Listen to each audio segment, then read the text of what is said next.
Mary.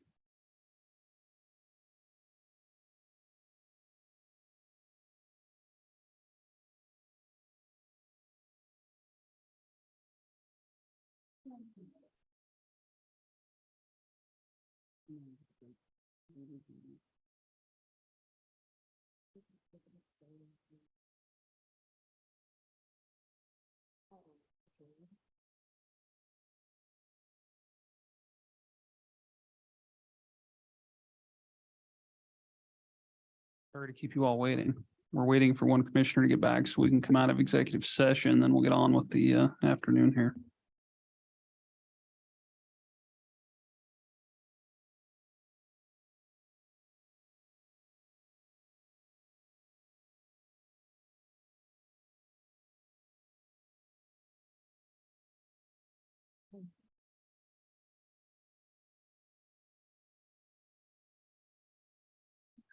You're in trouble. Yes. Okay, I would entertain a motion to come out of executive session and reconvene the meeting. Don't all move at once. So moved. Motion by Commissioner Slaughter. Do we have a second? Second. Second by Commissioner Richards. All in favor signify by saying aye. Aye. Opposed, nay. You're now out of executive. After coming out, we do have action to take. At this time, I'd hand it over to Commissioner Richards. Mr. Chairman, I'd move to approve the personnel agreement as presented. Got a motion to approve by Commissioner Richards. Do we have a second? Second. Second by Commissioner Shanefield. All those in favor signify by saying aye. Aye. Aye. Opposed, nay. Motion's unanimous. Second item to address. I would at this time hand it over to Commissioner Shanefield. Mr. Chairman, I'd like to make a motion to approve the commercial lease agreement with specifics as discussed with Masterminds 307 and authorize the chairman to sign. Do you have a motion to approve by Commissioner Shanefield? Do we have a second? Second. Second by Commissioner Slaughter. Any discussion? Hearing none, all those in favor signify by saying aye. Aye. Opposed, nay. Mr. Chairman, I abstain. Let the record show 4-1 with one abstention. And there being no further business to come before this board, this regular meeting is adjourned. We're going to take a 5-minute break. Sorry to keep you waiting. It's been a long morning. We do have a budget workshops that was originally scheduled for 1:30. We're obviously 20 minutes behind here. Some of us are eating lunch as we speak. So if you don't mind, if we can resume at 1:55. Yeah.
was the first one here. No, but he's the one to meet for breakfast if we don't get lunch. Now I've started scheduling meetings before the meeting because they can fit them in sometimes. Like, this is a horrible idea. So I start even earlier. But it's nice of you to buy lunch. Thank you much. We'll go ahead and call this budget workshop to order. June 6th, 2023. Thanks again for all your patience today. Had a lot to go through, so we'll see if we can't make up some time here.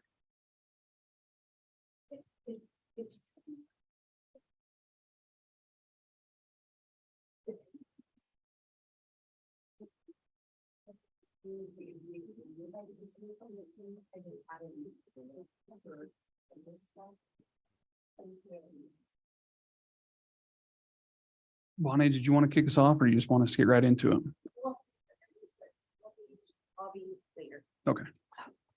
So it looks like first up is Climb, Wyoming, and we do have Brittany Gray here, so welcome and the floor is yours.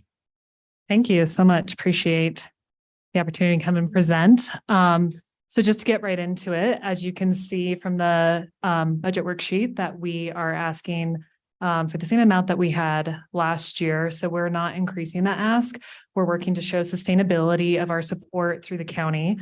So as we continue to think about the self-sufficiency for the program and sustainability, it's important that we're showing that our communities are invested as well. And so I just wanted to give some updates. Over the last year, we've done an office careers program in the fall. We had 10 women participate, and it was quick pick trainings, accounting, et cetera. And so those women have been placed at various employers, including like DJ's Glass, some like we're like working with the hospital, et cetera. And then currently we just had our commencement on the 22nd of May for our truck driving program. And we were actually able to partner with the county for seasonal truck driving workers, as well as some other construction opportunities. So just wanted to share just the updates, as well as we are looking to continue strong in our research and planning here, and also thinking about new partnerships with other industries, thinking about like, what does that look like for TerraPower that's come into the community, or how can we expand the services that we're providing to help fill the workforce gaps that are in our community. So just appreciate your support, and I'm happy to answer any questions if you have them. Thanks, Brittany. Appreciate that. Any questions for Climb, Wyoming commissioners? Mr. Chairman, I would Mr. just Tillman. like to thank you very much. I've talked to some of your students, and I think you're one of the most powerful programs in the county for women. So keep up the good work. Well, thank you. Mr. Chairman, Commissioner I Richards. just want to say, Brittany, thank you for the invitation to the commencement, but we received them about 3 days after the Oh, commencement. So maybe next Good to time, know. send them a little earlier. Thank you. Y'all are going to get them in a month for December. Thank you for that feedback. Let me know. You can email them too. Okay, great. Any other comments or questions? I'd echo Commissioner Tillman had to say. I think you all do a great job. We appreciate the flat budget, and we'll continue to support you where we can. So keep up the good work. And after that long, lengthy wait, you're getting off easy today. Thank you. Thanks very much. Just to Can I give, ask one more question? Like, Nope. what, no, it's too late. what is your total budget and how many students do you serve? Just fast. Yeah, so statewide looks different than Sweetwater County. So let me get those. I'm happy to get those numbers for you. So in program, so we serve roughly 22 to 24 women in program per year, but we serve roughly 50 to 80 people who are trying to get stable enough to do the program. And then we work with roughly 80 to 100 graduates a year. So I can get you more of that specific data if you'd like that. Anything else? Any other follow-up questions, commissioners? I gotta pick on you. Yeah, look. Well, I will share. So over 2022, our graduation rate was 98%. And we've seen that the women who were using food stamps into our program have decreased their use by 81% as graduates. So your support is making a difference and we appreciate that. So thank you. And most of them are employed too, right? Yes. So typically we see that the women are underemployed or unemployed. And then 2 years post-program, 87% of the women are still in their jobs and they've increased their income by 2-3-fold, as well as their opportunity to access private healthcare triples. So I found, as you were talking there, sorry, Mhm. your total revenues are 6.5 million. That's got to be for the whole state. The entire state. Okay. Yep, that's statewide. Mhm. Sounds good. Thanks, Brittany. Okay, Appreciate thank you. your time. And just to kind of give you all some background, we've been going through budgets. Obviously, this is the tail end of the outside agencies. We haven't made final determinations on where we're at yet. We hope to make that quickly, probably today, as Bonnie will continue to put a finger on us. But there's been kind of some confusion this year with the way that the monies are rolling in, where in years past, we've known projection wise where we're going to end up. And so it makes it a lot easier to balance the budget. That's changed with how the monies are collected. And so they're coming in on a month to month basis, which changes significantly, at least it has over the last couple. So it's made it difficult to just kind of see exactly where we're going to be. We have a pretty good feeling now, having been through these, but we had, being that it's a budget workshop, we haven't made any final decisions. We'll try and communicate those with you as we get closer to that time, but more or less, we're just here to hear you out, discuss any increases or decreases you might have and to see which organization's been up to and keep the communication open. So I just didn't want y'all sitting there in suspense, hoping for some direction today. You might get some, but obviously any action will be taken in a normal meeting and not in a workshop. So with that, I believe Boys and Girls Club of Sweetwater County is up next, and we have Lisa Stewart. Thank you, Mr. Chairman and Commissioners. I'm glad to be here. Thanks for having all of us. Boys and Girls Club's been around for 12 years. We are asking a little more this year. Since COVID, our numbers were down, a ton, just because we couldn't see so many. So this time last year in 2020, we saw 40 kids. And when you lose that revenue, it just kind of catches up to you. There's no more PPP money. We had about $60,000 in sewer repairs in the last 6 months. Don't ask me why they've all decided to not work. But if you have 100 and something kids in the building, you need potties. It's a sad situation when you don't have them. So we've asked for a little bit of increase. Not only that, we're seeing uptake. So we registered 189 kids for summer. We're averaging 121 of those kids daily walking in the door. We just took 120 kids to the movies today. It's quite a deal when you see that many kids walking in. They have to put us in 2 different theaters because we just have too many, which is fantastic. That's what we want to see. So we know that we're helping the families. Not just, providing things for the kids, but we are inclusive. We give out food. A couple times a week, we have food where the parents can come and they can choose from a full meal, from tacos with the full thing, from protein to spaghetti to stable shelf items, fresh fruit, vegetables, and those things. We like to do that because we're able to take a look at how much food certain families take. We know that those are the families we probably need to pay a little more attention to. What else do they might need? Are they okay? Are they having a struggle paying their rent, their car, and things like that? And when those things are happening, we kind of have a talk with them and then we refer them to different agencies so that we can make sure that there's roofs over the head and clothes on the children, because that's the last thing that children need to worry about is what are they going to go home to, what that's going to look like. We've seen an uptake in like just wellness of kids. They seem to be struggling a little bit more with their social emotional. So we've implemented some new programming, positive actions, smart moves, some things to help them with coping mechanisms and things like that, not just at club, but at home and at school as well, because we know that they're not just with us, they're in other places. And so we're trying to help them so that they can be better where they're at, so that their education can be a priority if they know how to handle those things. Like I said, we've just taken in a lot more kids, and that's fabulous because we are about 20 from 219, and our goal is to get to the 219 numbers.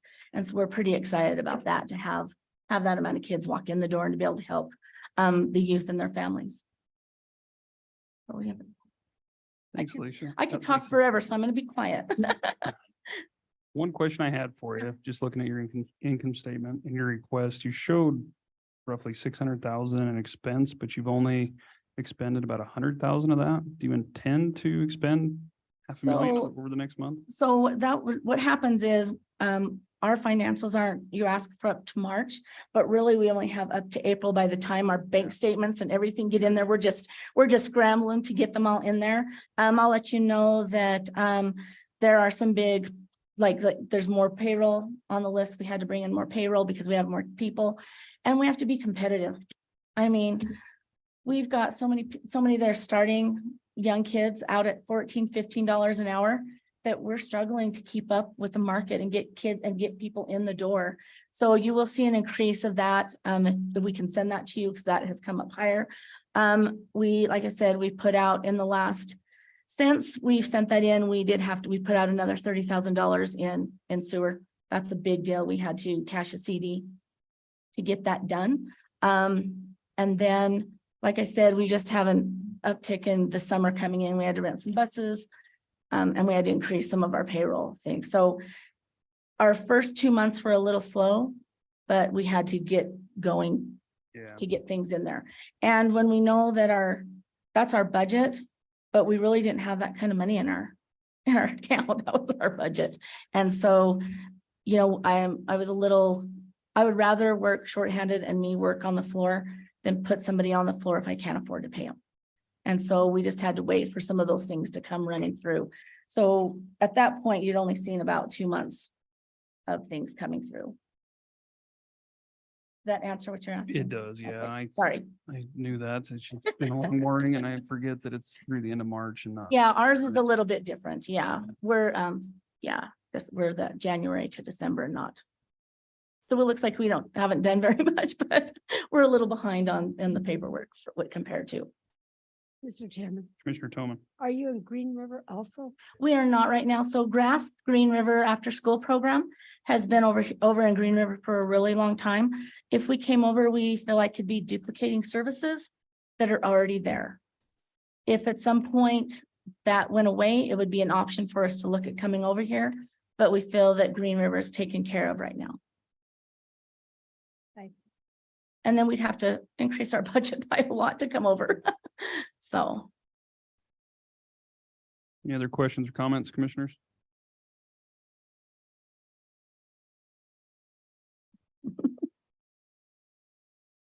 Okay, thanks very much, Lisa. Thank you very much. Appreciate it. Appreciate it. Next, we have the Sweetwater Family Resource Center. We've got Sherry West here this afternoon. Hello, Sherry.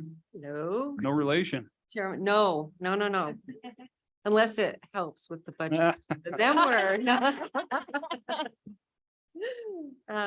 Chairman, Commissioners, we did ask for a slight increase this year of $4,800, $4,850 total budget. The reason for that is we have had over the last 3 years since COVID started an influx of COVID-based money, whether it came from the Emergency Rental Assistance Program, ERAP. There was also Emergency Solutions Grant had some COVID money tied to that. So it's been quite the feast the last 3 years. And now all of those are ending. ERAP ends on June 30th. So everybody says go back to pre-COVID days, which is great, but not all the same funding sources are available. United Way has always supported us tremendously throughout the years. They informed me 2 months ago that their donations are way down, and we're probably looking at half of what they normally contribute. The Emergency Solutions Grant won't even be available to apply for until January because all of the focus has been on ERAP. However, ERAP has done a tremendous job in Sweetwater County for housing and utilities for those folks in the county. So far through their portal, they have spent a little over $13 million just in Sweetwater County. We also had a grant with them for the last year, starting last June, and we have spent out of our office ERAP money, only $844,000 in rent and utilities, emergency shelter, and moving costs, probably being the least of which. And according to the community needs assessment, housing and affordable housing is top priority in this county as far as getting it. And it's twofold, because while we can help them get over the hump, we really try with case management to remove the barriers that prevent them in the future from paying their rent and their utilities or getting a job. I think the most stressful are those living on a fixed income, those living on SSI, SSDI, the elderly and the disabled that are not able to increase their income. And while we can't pay all of their rent, nor are we even going to try, we try to subsidize and get them, if they need additional help, we do have staff members that can help them apply for Social Security, disability, and SSI. And using other community resources, SNAP, Workforce Services has some great programs right now if that's the direction they need to go in. Climb is wonderful. So for independence and the housing needs and utility assistance, we split the budget in half for $25,000 to help cover overhead, staff wages, case management, and some assistance that doesn't fall into other categories that we can use this grant for. On the visitation side, we asked for $25,000 as well. I have 3 employees, and then I have 1 that is paid for through CSEP. So I do not pay for her out of my budget. We have 2 offices for the visitation and exchanges, 1 in Rock Springs, 1 in Green River.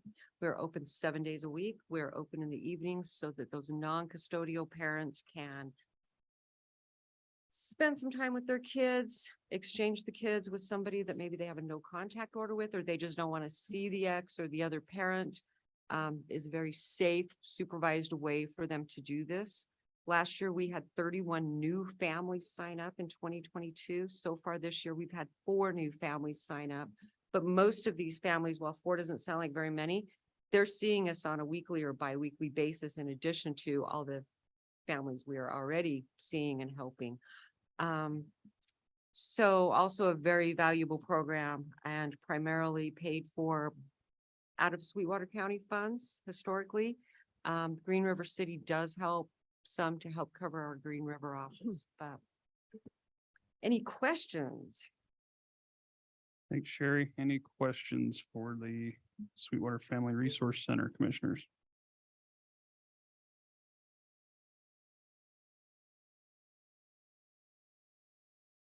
Until they just had lunch. Yeah. Well, you guys have supported us for years and we have sincerely appreciated the support of Sweetwater County. Not all the government entities have supported us in quite the way that the county has, and we really appreciate it. We make it go as far as we can, and we can't do it without you guys. All right. Well, thanks for your time today, Sherry. Appreciate you sticking with us, and we'll be in touch. Oh, sorry. I normally pay attention for that. Shots fired. Next up, we have the Food Bank of Sweetwater County. Got Kathy Seiler. Hi, Kathy.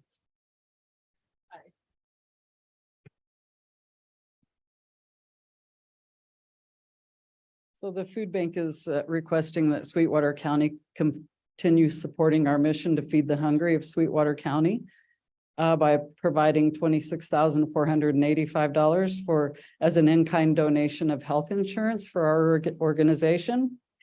The food bank, we have 2 locations, 1 in Green River and 1 in Rock Springs. And we distribute twice a month in Rock Springs and twice a month in Green River. And in between, we're out there trying to secure food and purchasing, organizing, setting up the distributions. In the month of April, we saw a 19% increase in households from a year ago. It seems as though our households are frequenting the food bank more often than previous years. And of course, things are kind of tough right now with the economy the way it is. And then there's, 10% of Wyoming families are food insecure. And that includes 1 in 4 children. So by continuing your support of the food bank, you're able to help us to support our mission of feeding the hungry. I did not know after all these years that was for county health insurance. Oh, you didn't? Oh, No. yeah, it's an in-kind donation. I'm a new guy, so Yeah, I don't have yeah. history with that, but yeah, I didn't realize that. Yes. Yeah, it helps a lot. It offsets other costs so that we can use our funding that we do receive to buy food. That's another thing we do. We have a partnership with Food Bank of Wyoming. And so we are able to purchase food, and we can get 3 meals for every $1 by doing that through that partnership. We also have a grocery rescue program where we go around to the grocery stores and pick up food that would normally be thrown away, but it's still suitable for consumption. And then we have a partnership with United Way. We have the community diaper bank at the food bank at both locations. We also have what they call the Totes of Hope Children program. And that's where we provide backpacks on the weekends for low-income school children. Our main school that we support is Head Start. It's an income-based school. And so those are just a few of the things that the food bank does. Very good. Thanks, Kathy. Any questions for the food bank of Sweetwater County? Easy enough. Okay, Thanks thank very you. much. Thank you. Next is IRS Respite Care. We've got Melissa Searle.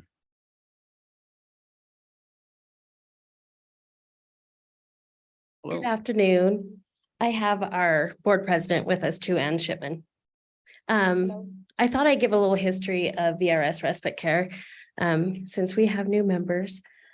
We've been in the county for over 40 years. We do in-home personal care to the elderly and disabled of all ages. Currently, we have around 200 clients that we serve. We go in and do personal care. We do relief time. And with personal care, that could be bathing. It could be going shopping. It can be changing sheets. It can fixing a meal. So there's lots of things that go along with that. This year we did ask for a 5% increase. That is for mileage mostly. We only did $600 of that for increase in salaries. Our poor providers have not had a raise in many years, and we're finding that it's hard to keep our providers. Once COVID hit, they can go to a different job and make a lot more money. So they have to love what they do to stay with us. Most of our providers have been with us for over 5 years. Our longest one has been with us for close to the time we opened, 40 years. Yes, she is in her 80s and she's fabulous. But our mileage has gone up 35% in the last year. Most of that's due to having to drive to Green River. We don't have a provider located here. We're having a tough time finding someone in Green River to provide care. We can't have somebody who's new CNA because they are on their own. So we want someone who is experienced. So our providers are having to drive to Green River. So that's increased. And then also we went from 58 cents to 65.5 for mileage.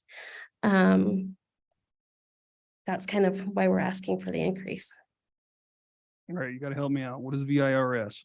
It stands for Volunteer Information Referral Service. Ah, When we I started, Googled it and I couldn't find it, so I'll just ask. when we started, we did more like what 211 is. That's what we did. So people would call us and ask us information, and then we'd also help people find volunteers. We don't do that anymore. So Okay. it became very confusing because we had a lot of people calling and wanting information and volunteers. So we shortened it. Okay. Mr. Chairman, I have a question. Go ahead, Commissioner Toma. Are you coordinating any of with Young at Heart? Because I know they are doing a lot of in-home health also. We do. We work a lot with Young at Heart, hospice, Golden Hour over here. So we we coordinate services to make sure that we kind of all give hours when needed to kind of do the whole person. So they get we all have limited budgets. So Okay, thank you. Any other questions, commissioners? Thank you. Well, Melissa, Ann, thanks for coming over. Appreciate it. Next up, we have the youth home. We got Amber Everman. Of course. Good afternoon. Hi. I am acting executive director, so please be patient while I fumble through this. This is our board member, David Gibbons. He came to help support. I have been with the youth home for about 25 years. And it's been obviously around a lot longer than that. But the youth home has served a total of 31 court-ordered long-term residents and 117 crisis short-term placed residents. In total, that means that we have served 148 families in the community, both Rock Springs and Green River. The youth home is needed most definitely to provide youth who have protection issues, delinquent behavior issues, as not to be placed in other counties, and to keep them closer to their families while receiving services. We are also a huge benefit to Highway Patrol, as we've been available to take children whenever their need arises, until parents can come from either another city or another state to pick up their children. We are licensed for 20 beds, 10 in Rock Springs and 10 in Green River. Total expenses for this year to date were roughly $794,000, and total income so far has been $756,000. Any other questions? Thanks, Amber. Any questions, commissioners? Yeah, she said you have 10 beds in each place, but you have 31 court-ordered long-term. So where do you put the other 10 kids? Well, 11 kids? that's spread out, I'm sorry, throughout the year, yes. All right. We were building a shed to add, no, just kidding. But it is a valued service. Yes. Just curious. Mr. Chairman, Commissioner Ricketts? you didn't fill out, is your organization currently receiving other funds? Do you anticipate other funds? But clearly your revenues and expenses are way above Sweetwater County's contribution. Where else do you receive funds from?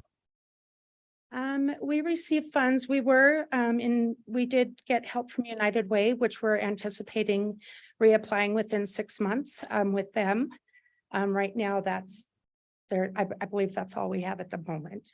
State of Wyoming as well. Oh, yes, I'm sorry.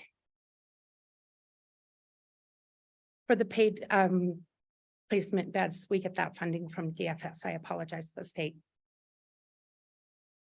But you're back on schedule to receive the state of Wyoming payments now. You're caught up on that. Yes. So I would assume that's the bulk of your revenue then? Yes. Yeah, because I mean, that's, your budget's around, $1 million, and obviously our portion of that's only 140,000, so that's state. This is okay. Any other questions, commissioners? No. All right, it's easy today so far. Thanks, Amber and David. Next up, we've got the University of Wyoming Extension, Sweetwater County Office, Marty Henry. Welcome back. Good afternoon. Easy, huh? I don't know. It didn't seem easy. Okay, I'm sorry, but I am Marty Henry. I am the Sweetwater County 4-H educator and the Sweetwater County Extension County Coordinator.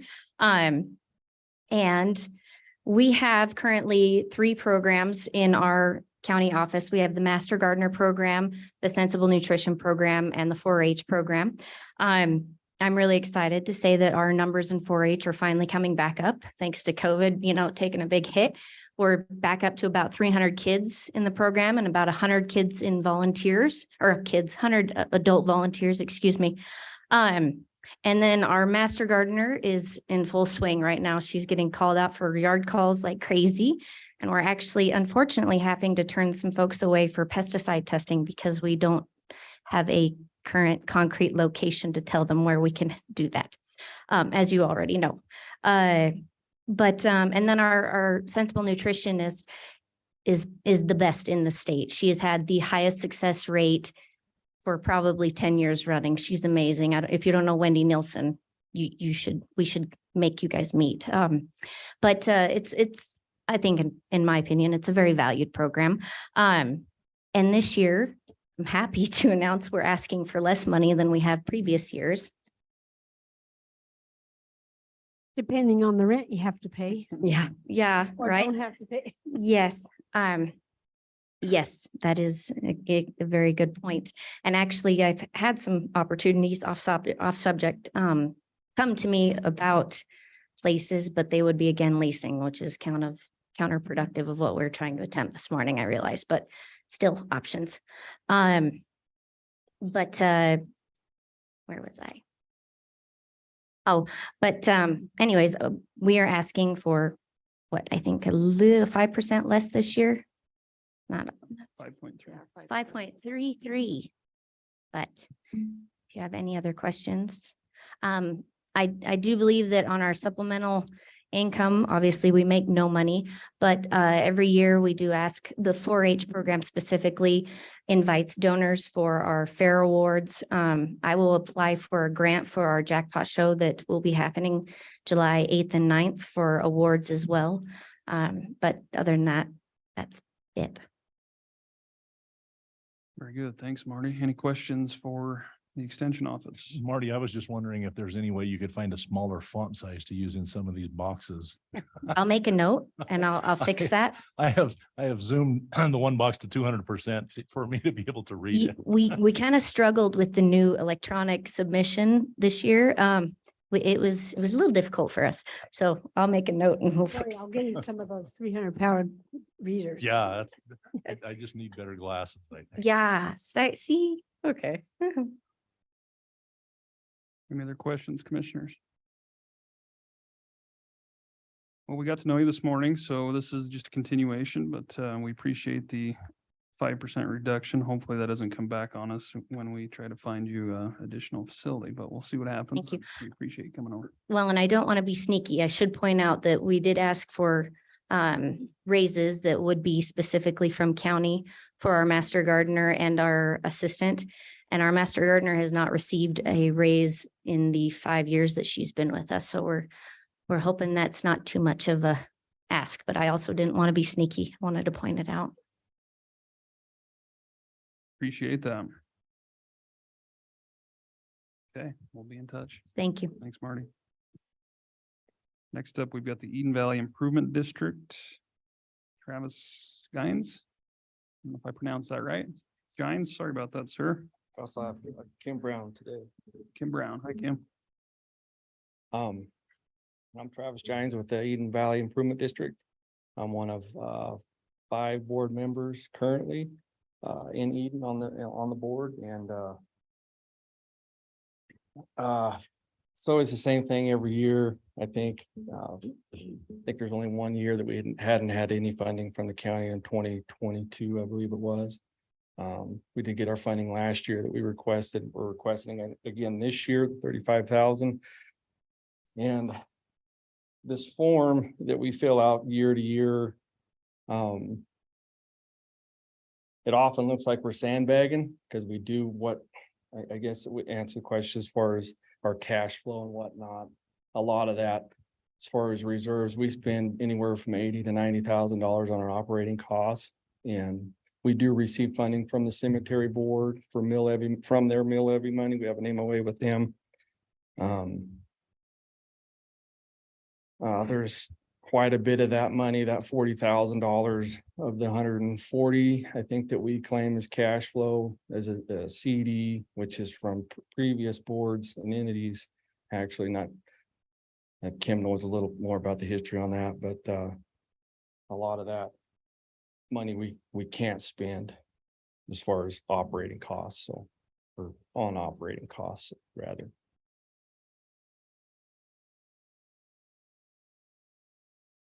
So in other words, the days cash on hand is accurate. You got almost 1,150 days cash on hand. More or less. Can you explain or elaborate on some of that as far as? So as I mentioned, that the operating costs are about 80,000 a year.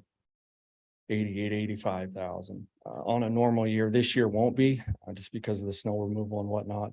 And we keep that on hand. That's our operating money of that 140. The 40,000's in CDs, which we don't use that for operating money either. So cash on hand is, I believe, about $110,000 currently. Or year to year. But $80,000, if we had no funding from the county or any of the cemetery, the MOA through the cemetery board. We do have a scale there, a public scale that we get income on, plus our rentals of the building. So that $80,000, if we got no funding at all, period, that would pay a year's budget basically of operating costs. Commissioner Tillman. How much do you have set aside to maintain the building as far as roof replacements or things like that? That would be that $80,000 that we don't spend. We kind of keep that, try to keep that $80,000. That's where we try to keep in our bank account at all time, basically. And I know that the taxpayers are assessed that. I see you still owe 1.35. So how many more years is that going to be collected? Do you know? 15. 15 more years? We originally had set that up to be paid out in 15 years, but because we wanted 3 mills to be pulled, but that didn't happen. They only pulled 1 mill. So it actually strung it out for full 30 years versus the 15 like we had hoped to have it paid for when oil field, of course, was booming and everything. So if the coal mine goes down, there's going to be some high property taxes Yeah, because you have to meet the debt right, requirement. right. But that, just one of those things that happened that wasn't intended, but it did. So anyway, we were looking this year at some, costs on the fire system. We don't even know what that's gonna end up being, 30,000-40,000 because of,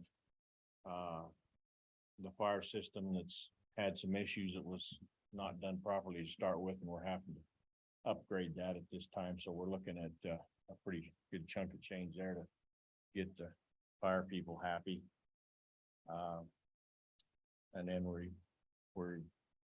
let's see, last year we did our pavement and stuff of that nature too. Another thing to remember is on the CDs that he's talking about, you're seeing in there, that was all money that was previously raised when we were the district actually put the original scale in, and that was money that was made from the scale. And when we rolled to the improvement district under the county, that money was put into CDs that was pre-made, and we've just laid that aside for fixing and repairing on the scales and those kind of things, that's actually where the money was generated from. And so that's why we have the CDs sitting there that are just for repairs and maintenance of that particular facility. Well, you might also stress that there's no free use of that building. People either pay, like the cemetery district or individual renters have to pay to use that building. It's not a free use building. Well, the only time it's free is when it's a funeral, because that was kind of part of The cemetery assessment. cemetery Yeah. we had to, when they helped us to kind of get the thing going and off the ground. That was the agreement we made with them, that anybody who wants to use the building for a funeral would not be charged for it. And so we don't get any revenue off of that, and it's just a good community service too. So this 3.2 million, is that the CDs you're talking about? No, that's the mill levy for the building itself. Okay. That was the original cost of the building, of which they owe 1.375 for the next 15 years. They will Okay. charge the taxpayers for that. Yeah, we floated a bond for that, and that's the bond that still needs to be paid. How much do you make in income from rental? I don't see it on your form. I think on a good year, around 10,000, which is, again, that's gone down since the oil field and everything else kind of cratered as well. Yeah, when the facility was put in, that was a big use, was oil field and everything, which is currently past. And everybody knows what's going on there, so we don't get any revenue really from the oil field anymore that we did back when we first started the thing going. They were always doing their business meetings in there and trainings and all kinds of stuff of that nature, but that's non-existent now. It says the county owns the building, but is that because of the mill levy? I'm assuming that, Or isn't it owned by the improvement district? it's under the improvement district, which we formed and have our own board, or, we're a publicly elected board. Probably as close to any kind of government entity that we have in Farson, really. But it's all elected like any of the other boards, not appointed. So on the rentals in 2023 commission, we had $11,715 on rentals. And then the dollars we did make on the scale was 7,800. That's another thing that's down significant is the scale use, because there was a huge amount of inflow from there back when we started too and made our plans. That was the scale use, because there was a lot of oil field activity and a lot of trucks going across there. That's essentially almost went to nothing. Right now, it's mostly agriculture, hay products and stuff of that nature going over. It's the biggest use of it. Once in a while, the DOT will use it for running across there for stuff, but we've had that going for many, many years. I don't know, 40 years probably since we started that thing going. So it's been a great thing for the community. Well, and you do have one part-time employee, but I don't see that on here.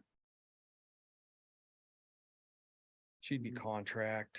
Yeah, their um, contract. That would be an operating cost. We would put that salary. And that's not a set salary. It's just on a need as we need her. She maintains a building, janitorial duties for what we use her for.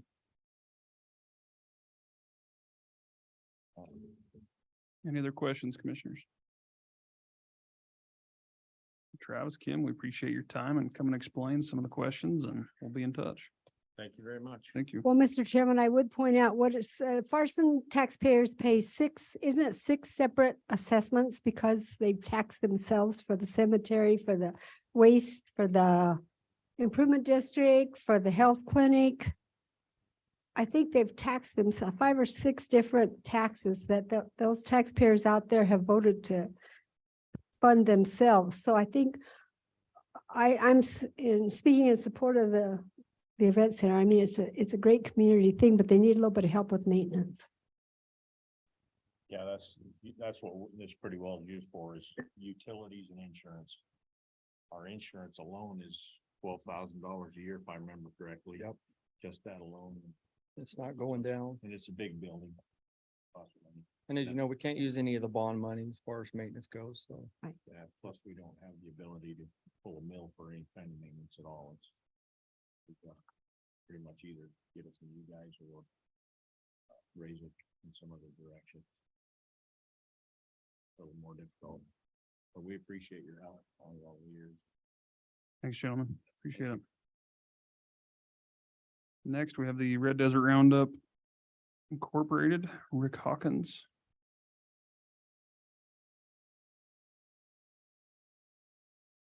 Hi, Rick. Hi, Chairman, Commissioners. My name's Rick Hawkins. I'm sure most of you know me. Today I got a different hat than Joint Communications. I'm also a board member of the Red Desert Roundup Rodeo Committee. We made a request for $8,400 to help fund the Red Desert Roundup Rodeo. It is a 2-day event toward the end of July. Been in business since 1978 is when it was founded. So we would have had our 46th year, but we took one off for COVID as well. So we're at 45 this year. We make this request in funding from both the City of Rock Springs and the Commission, so that we're able to keep the costs down to attend the event as much as we can. Right now, we stay at ticket prices for adults at $16 a piece. It's been that way for several years. We haven't had to increase ticket prices. We try to keep the show fresh, so we've had to change some of the stuff that we do, add events, add entertainment, add things to try to keep people interested in going. Last year, we had a very good year. I think we had some attendance numbers that were at least equal to, if not greater than any that we've had. So that's good because I will tell you that we will have down years when National High School Finals Rodeo comes in. We know that from the last time they were here for 4 years. Ticket sales were down, attendance was down, sponsorships were down, things of that nature. So at the end of the day, there's a little bit of money that we carry over from year to year. We are a nonprofit organization, so therefore we have to limit that as much as we can. Or we have to limit that within reason, let's put it that way, so we can keep that status. And this year we have, it'll probably cost as much as it ever has to put on the show. But we have increased some things like the Cowboy Channel broadcast this on over the internet. We'll have a specialty act, Felix Santana, and our stock contractor that we have there has been with us for a lot of years, and they're nationally known. So it's a full-on PRCA event. So with that, I'll take any questions that you might have. Oh, we have managed to, we've had the request to the cities or to the city and the county has been raised in some years, lower in some years, but right now 8,400 has been last year and this year. And like I say, 2020 was 0 because we didn't have a show. So any questions? Thanks, Rick. Any questions for Red Desert Roundup Rodeo? Well, the Overland Stage Stampede Rodeo this weekend, you have a high bar to meet, so. We always do. Okay. All right. Thanks, Rick. Anything else? Oh, appreciate it. Thank you. Next, we've got Sweetwater County Transit Authority, Mary Seppi. I want to wear my glasses up and take over.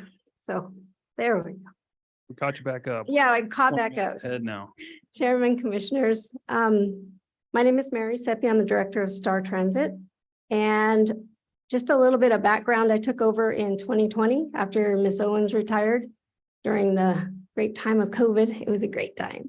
So during COVID, we ran the entire time. I'm very proud of my drivers. We've come through a lot in the last couple of years, and we're finally getting things back to normal. We have a total of 6 drivers right now.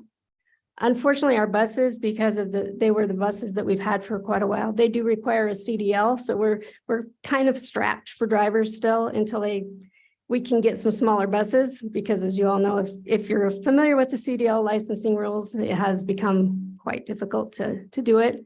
And to train someone to get a CDL is expensive now. Not only that, but they can go somewhere else very easily. You can spend a lot of money on training and then they're going to leave. So the staff I have now is a great staff. We have gone since COVID. Before COVID, we ran a fixed route in Rock Springs, and then we ran a door-to-door service in Green River. And since COVID, we changed things up and took the route offline. We had to do things a lot different because of the space requirements and distancing and all of that. And then as things got better, we tried the route again. We had some issues. We took it back offline. So now we do all door-to-door service. So they call in, they schedule the ride, and we basically go to the door, we pick them up, and we take them to their destination. So we have a lot of seniors who utilize it. We have a lot of riders who utilize wheelchairs, who also use the service, who really have no other way to get around. So we kept our request this year the same. Our ridership is coming up, but we aren't doing as much ridership as we did when we were running both methods, which just makes sense. But we have kept the fixed route offline. We're going to stay with door to door. That's what our software is designed to do now. So that's where we're headed with it. So we have just kept our requests the same. We drive with 6 drivers. 2 of them right now are currently benefited. I was able to do that last year. It really helped us out. And we raised wages last year. We hadn't raised wages for, I don't know, it was probably 6 years.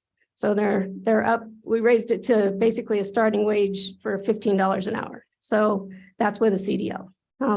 So that's not much. So the staff I have, again, somebody else said they do it because they love it. And we have for 6 drivers, the amount of ridership we did in May was, it was like 1,600 rides, which was crazy for the amount of drivers we have. So they're busy and they're going and things like that. So it is working really well. So I'm glad that we have gone to the door to door. And I think our riders really like it too, because it's a little more customized. They don't have to ride that route all the way around, things like that. So we have kept our requests the same this year. And we last year did okay. We didn't have a little accountant gal that was underneath me quit it. And so we didn't actually have to fund most of that last year. So we came out okay last year. And so I think we can make it with the same amount as what we asked you for last year.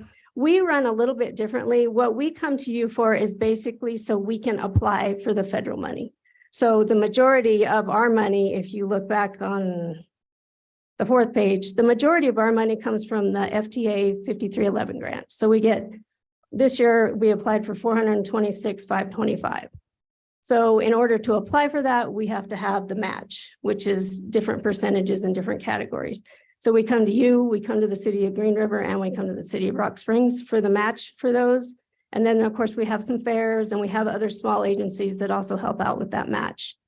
So we're a little different beast in the fact that we're coming to you basically for match for funding. The majority of it does come from the federal government, and that's why we can charge very low rates for the people to ride so that they can afford that ridership. So I didn't know if I know I gave you extra information, and the reason I gave this to you is because it skews it so much. If you look at that capital, you're going to be thinking, what the heck is going on over there? So we don't ask for capital right now from you guys, as far as we use anything that we had from reserves, from savings, anything like that, that we have to come up with match for our buses or anything else like that. So the FTA provides the rest of that capital money.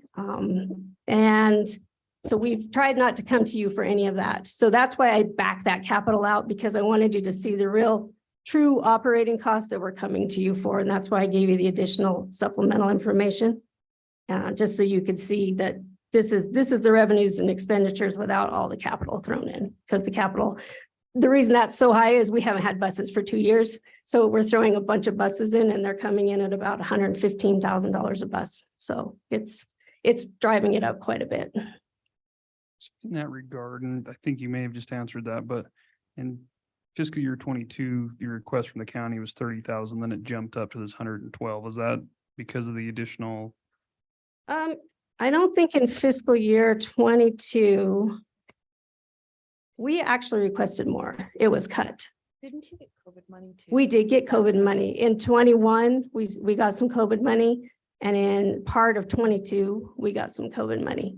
And so we asked for more money because we didn't know at that time whether we were going to get that COVID money. We were never real clear with us. And then we had already put the request in. So that is why those years were down. And so now we're done with COVID money, just like everyone in the room, done with COVID money. Back to normal COVID. I bet you guys are tired of hearing about COVID. The COVID money. And then we want to come ask you for more after the COVID Not money. as bad as going to a board of health meeting. That word gets tossed around like say. I know. And let's just hope it's all behind us. But like I said, this is why we're keeping it the same. I'm also curious to see where everything's going to end up now with the way we're running. And now that things are back to normal too, to see what our costs are. We do rent a building currently. That's what we do. Commissioner Shanefield knows I'm a little bit interested in some other talks, but I'm also concerned, with funding being cut. Those reserves have basically been put away so we can have our own building, but I only want to do that if we can afford that building and the maintenance and the things that go. And I listen to all the things that happen here with maintenance and things like that. It does concern me because whatever you guys don't fund or we're not able to get from matching funds for that money, we fund out of our reserves. So that's how we come up with it. County has some empty buildings, maybe we could sell some. Oh, we've had a little chat, so I know it's out there, but I wanted to get you guys cleared of this first because I figure this is your biggest beast right now. Excellent dodge. Thanks, Mary. Any questions for Star Transit? Okay. Well, we appreciate the background and information. And as always, the flat budget is very welcome. So Well, and if you guys have additional questions, feel free to email me, because I know sometimes you think of things afterwards or, you know, want a little more detail. So feel free to email me or give me a call. I'll explain whatever else we need. very good. All right, thank you. Thanks, Mary. Next, we have the Treatment Court of Sweetwater County, Augusta Clayton Davis. Good afternoon. Good afternoon, everyone. I had Miss Tybo step in my place a couple months ago. And then we were able to bring a participant to show you our product. We are a nonprofit entity. We provide nonviolent offenders the tools to be successful, and we provide treatment and a support system. Treatment court results in a reduction in recidivism by as much as 45%. 75% of all treatment court graduates remain arrest-free, compared to only 30% of those released from prison. Someone attending treatment court instead of the state prison can save up to $13,000 per participant. And we are asking for an increase, a significant increase. However, it's just for one time. We are implementing a DWI court.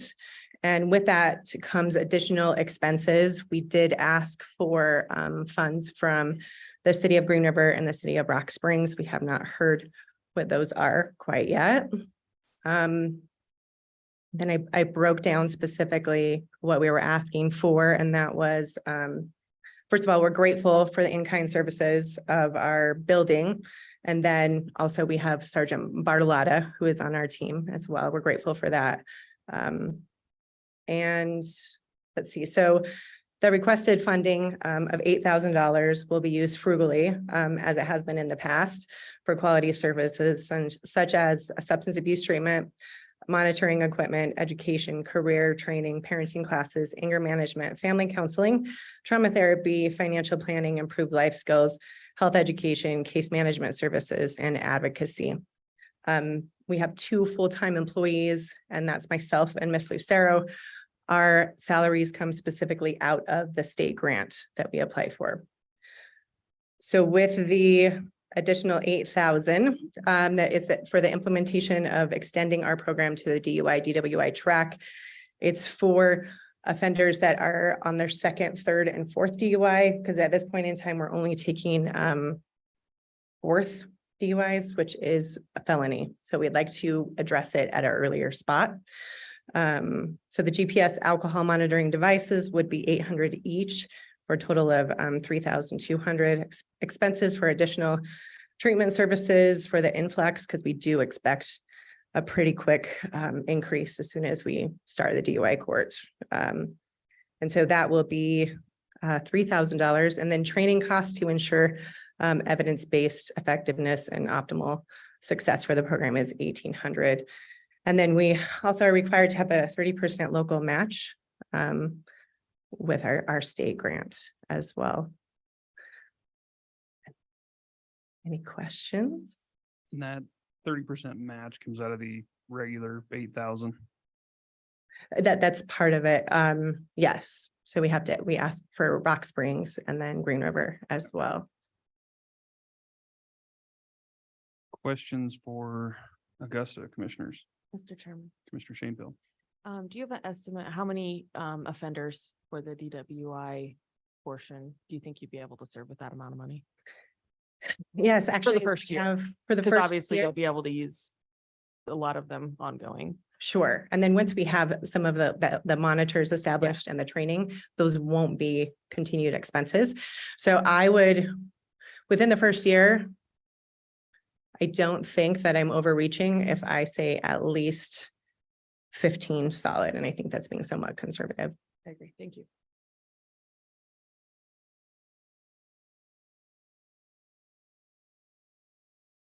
Additional questions, commissioners?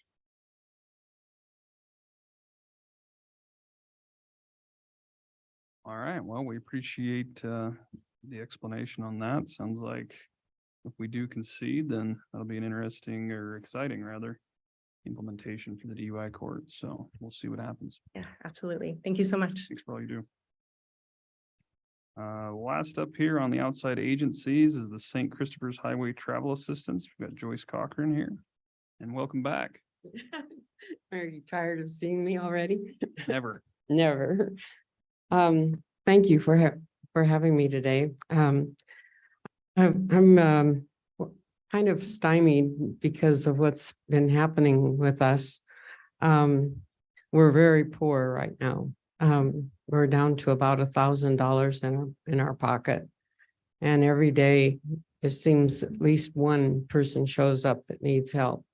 So we've been scraping the barrel wherever we can so we can stay in business until July, when we hope we'll get our grant back from the diocese and help from you folks.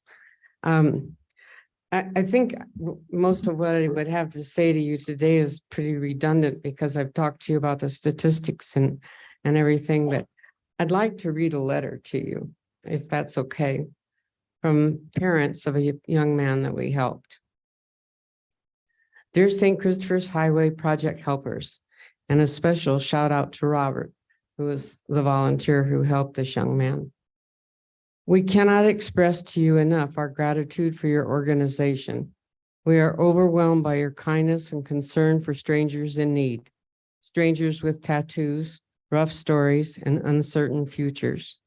I feel compelled to share Hank's story with you so you can see what a miraculous deed you have done. Hank grew up in a Christian family in California with a mother and father and 3 siblings. He was a wonderful, sensitive child who loved to play outside, wrestle with his brothers, and listen to bedtime stories. When he turned 15, he began making dangerous choices with drugs. This choice totally changed the course of his life, which led to juvenile hall, residential rehab, jail time, and prison time. He was always a nonviolent offender, always cooperative and willing to turn himself in. He never finished high school and never had a driver's license. As to be expected, the years of this took toll on his family, and though the family stayed together, everyone had a strained relationship with him for one reason or another. Early on in his journey, we were at church and the pastor took me aside and I shared my troubles, and he looked at me and asked, "How do you know that Hank isn't doing just exactly what God wants him to do?" It was such a game changer for me. I embraced the idea, and from then on, I was able to just love Henry, pray for him, hope for him, just love him no matter what. And believe me, standing in a prison visitation line or being at the prison parking lot at 2 a.m. when he was released was only doable because of God's grace. Around 25 years old, Henry started to settle down a little. He juggled from being homeless to living at our house. We slowly began to patch up old wounds and began creating a new relationship with our adult son. He really was making great strides. We were not naive. We knew he still struggled with addiction, but he was an adult now and we encouraged him to stay clean. He surprised us one day by getting his driver's license, and we were all in tears. This was a very big deal for him. On one trip to visit Grandma, Henry decided to go walking. Walking has always been his thing. It happened to be a Sunday, and the big church near her home was in session. He decided to go in and was met with hostility and judgment. The church greeters, aka bouncers, quickly escorted him out the door.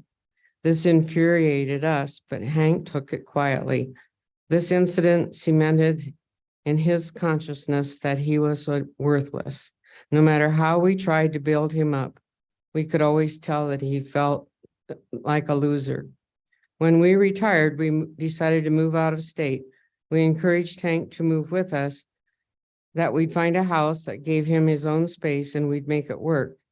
He decided to stay in California and told us that it was time to make it on his own. He felt he had mooched off us long enough, but he never did. When he lived with us, he never asked for anything, not money, not food, just a place to shower and sleep. He was always respectful and helpful and reliable. One day he called and said he was moving to Missouri with his girlfriend. He was so excited, and we were too. Finally, a life of his own, a love of his own, and the hope of a future. On his way to Missouri, he was put in jail in Wyoming. He had an outstanding drug charge in California, and his car had expired tags. When we heard this, we were all heartbroken. Can this kid ever catch a break? But God showed us his mercy, and Hank was released, and somehow God led him to you and your organization. You will never know what your kindness meant to all of us. Hank's family was all pulling for him and his mishap. Yes, his fault, but nonetheless, another reinforcement to him that he's worthless. But having strangers come to his rescue, showing him love and forgiveness and non-judgment will always be a gift to all the family. What a tremendous difference you have made. Thank you for showing Henry what God's love really looks like. You will always be in our hearts, and we hope this small donation can be passed forward to the next Henry that needs your help. And we help a lot of Henrys. And that letter was very meaningful to all of us who volunteer for this program. And we don't want to see it go away. We help people. I had a mentally ill young man I helped yesterday and got him on a bus to Salt Lake where he would catch Amtrak to California where his mother is. And it's a vital service for this community. And I hope that the community will come forward and give us and help us out. I don't know if I've ever told you the statistics of what happened this winter with us, which is why we're really broke right now. We spent over $16,000 just in January and February because we had families that had to stay in Rock Springs for 4, 5, and 6 days before the roads were open. So thank you for listening to me, and I'd answer any questions. Thanks, Joyce. We appreciate you being here and for the efforts you put into the travel assistance program. I did see that letter in the packet, and that certainly hits home and makes you proud for doing what you do. Yeah, it really does. Changing people's lives. There's a lot of good organizations out there. How Any do they- question? Go ahead, Commissioner Jones. How do they contact you? Through the highway patrol? Well, it's everybody in the community who knows about us now. I mean, we've been in existence for years, and convenience stores and gas stations. We took care of a man last week who was sleeping on the sidewalk at Love's, and finally one of the Love's clerks called us and said this guy needs help, and he's going to be okay. So they find us through the police departments, the sheriff's department, the highway patrol, churches that get contacted by someone that needs help. Just everybody, family resources, the hospital. We do a lot of things for the hospital, and of course the detention center. That's one of the big things we do is help people who are from other places get back home. Yeah. So thanks for the question, Mary. Any other questions or comments for Joyce? Joyce, thanks for coming over and coming back to us. I know you Thank presented you. earlier in the year, and we told you to come back and see us at budget time, so we appreciate that. And as we continue to balance and whittle away at this budget, we'll be in touch. Okay, thank you so much. Very much. Commissioners, we got a little bit ahead there. Next up is a 3:30 break. It's about 3 after 3, so why don't we take about a 10-minute break. We'll come back at 3:15 and resume with Christina and wrap up with Bonnie. But thank you all for being here today and being patient with us as we got caught up after a lengthy morning, and we'll see and talk to you all soon.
to think where else. Here's bottom. She's good.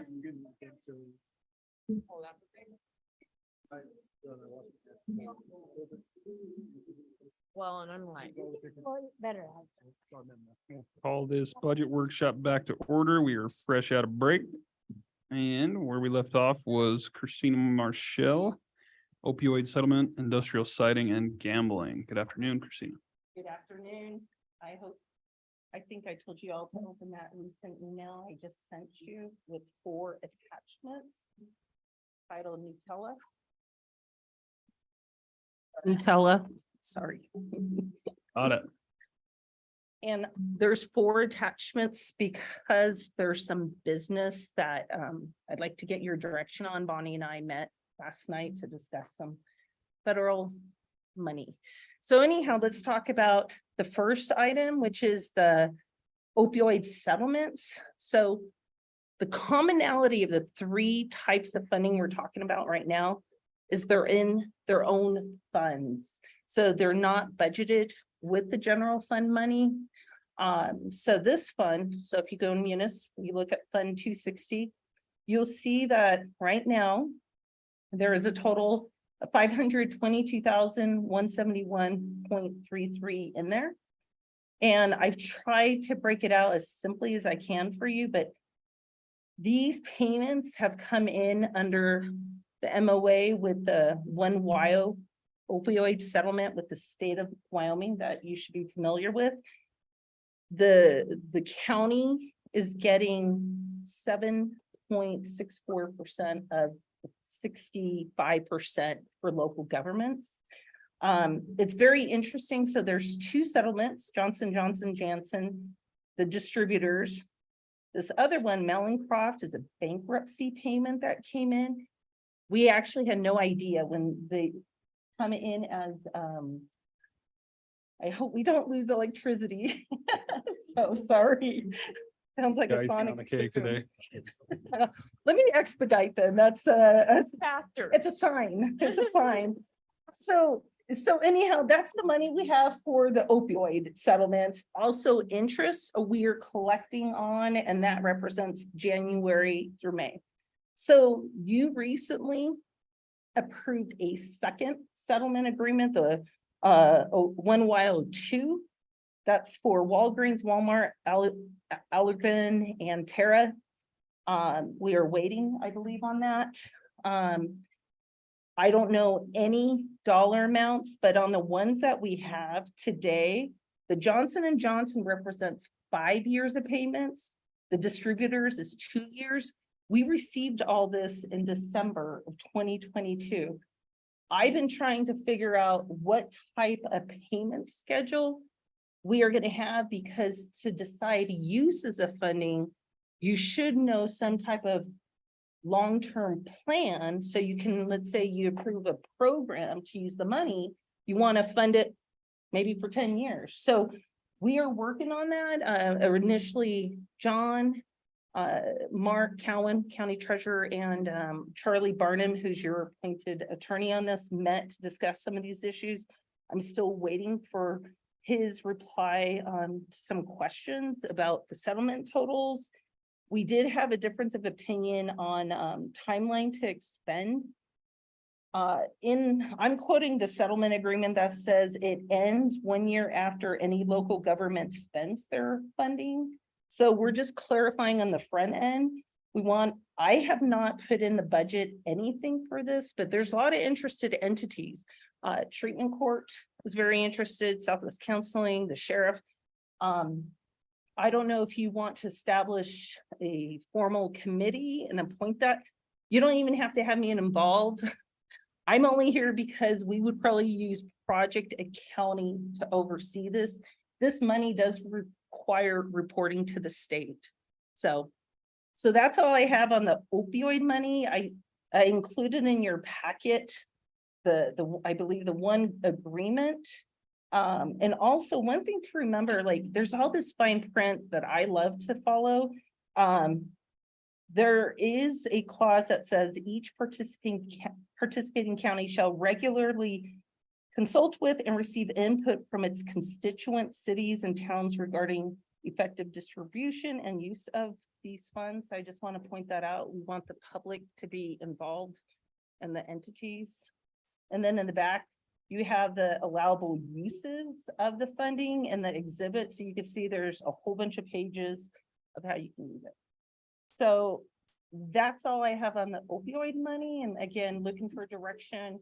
I believe John emailed Charlie an hour ago, and I don't know if there's been a reply. Okay. So we understand, I'm not saying we, but in general, the allowable use for it, it's more a question of once you start spending it, how long you have to spend it. Sure, you have the allowable uses, which I personally think proposals should be aligned to those clear uses to be in compliance. But then if let's say an agency wants to use the funding for 10 years, you want to know the budget that you're working with. So we could request proposals. We could in-house have a committee that thinks, how do we want to recommend this? You should probably have some type of public hearing to get input from constituents in the cities. So do you want a committee? Do you want to put pause on this? Nothing was put in the budget for it. Like treatment court or something, you could say that they could be one that could do. As an example, yes. Any thoughts? Go ahead, Commissioner Shanefield. I'm wondering if this is something that you should discuss with the mayors, because a countywide approach, including the cities, if we can utilize all of our money towards certain programs and vet them together, it might make more of an impact for the money longer term. Mr. Chairman, Commissioner Shanefield, I would recommend, I think that's a great suggestion, but again, I'm referring to page 4, section, excuse me, section 3D that talks about it, about collaboration. There's no urgency as far as I understand. Maybe John, you want to enlighten the commission on any thoughts? The only, I guess I agree, there's no urgency.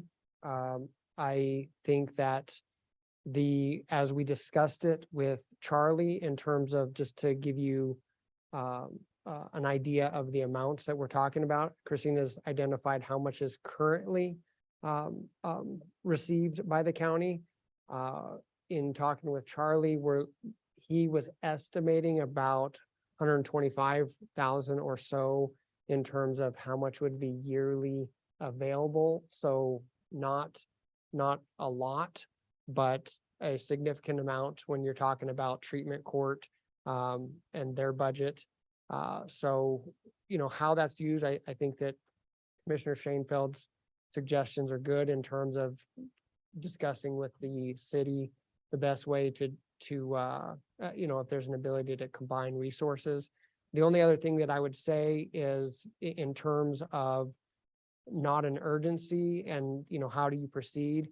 There are certain advantages if you do want to have a committee discuss it so that the funds are used for programs that you decide are needed by the county versus the reverse process could result in money being used for programs that are desired versus the programs that you prioritize. So as you continue to develop a prioritization process, this is going to be an area where that consideration is part of it. So consider that as you slowly think about where to put this money. Mr. Chairman, Commissioner Tillman. what about the tripartite board? Could they help us?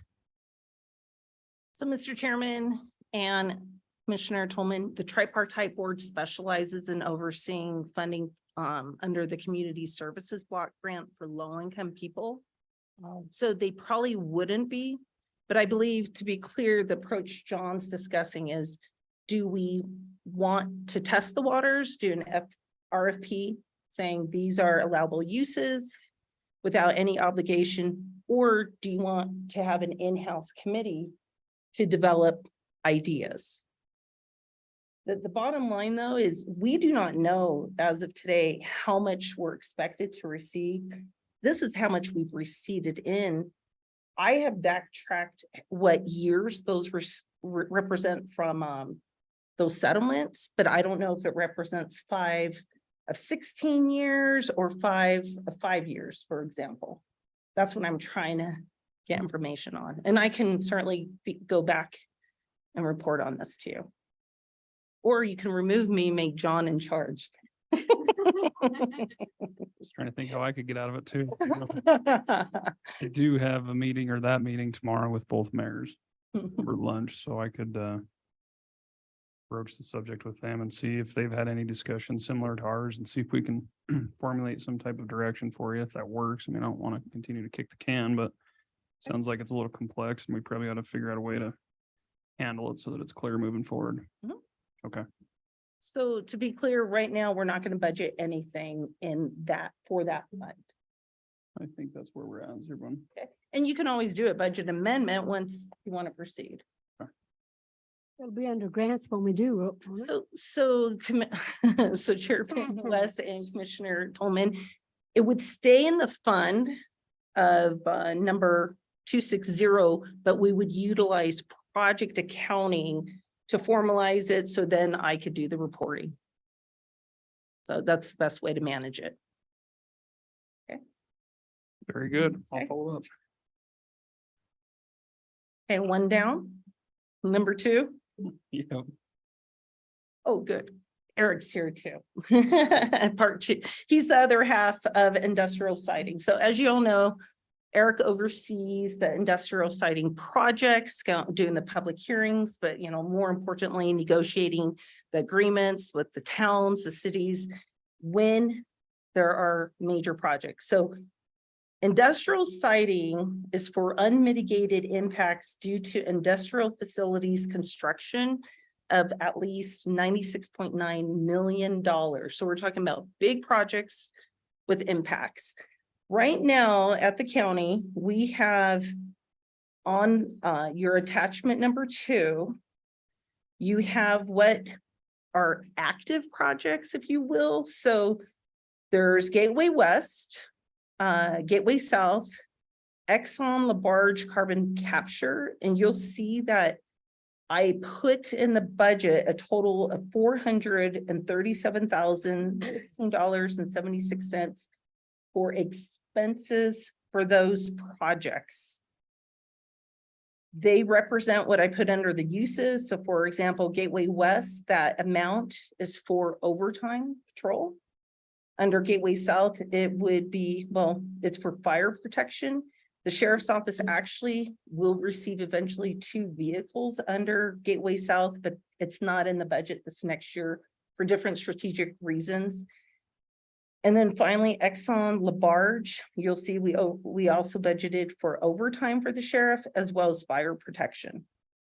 There's less revenues because we already received in all the Gateway West money prior to fiscal year 24. So the money's there. It's not coming out of the general fund.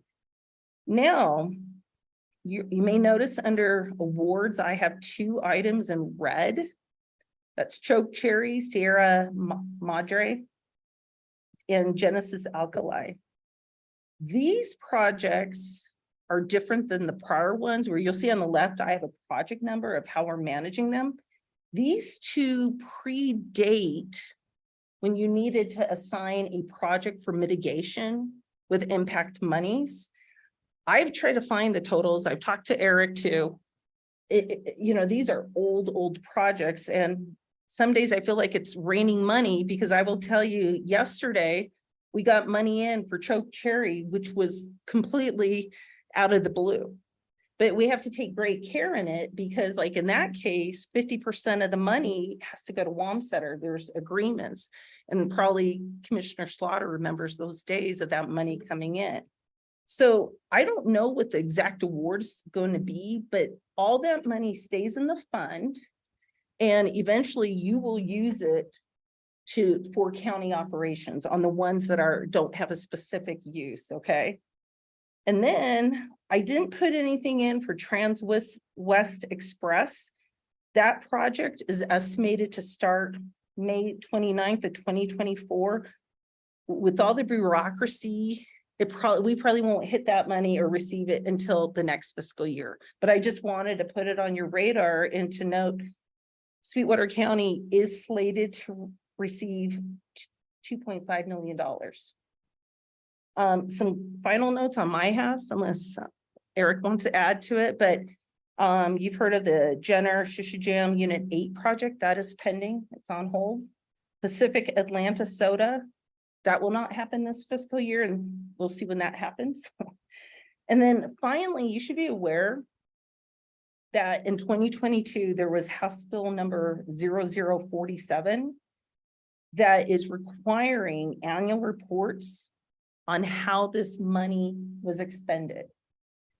It's a very important note, and that's why we're using project accounting going forward. You put in a request for the funding, they expect those expenditures to align to it, just like with grants. We were selected by WCCA to do a test try. And recently I had to submit 3 years of reports for Choke Cherry, Gateway West, and Genesis Alkali. So just a fun fact, I guess. So do you have any additional questions for me or for Eric, who oversees the program? Any questions, commissioners? Yeah, the money comes to the treasurer, but then you're trying to track it for us, right? Correct. We all work great together. They're like our banker. The money goes there, but we communicate and it gets deposited so that in the projects, we know exactly where it is. And it's all in that one fund. But I think West Express, aren't they the one they're having their grand opening kickoff next meeting date in Rollins on the 23rd? But we're not going to be able to make it unless we get out of here by noon. It's been working out well.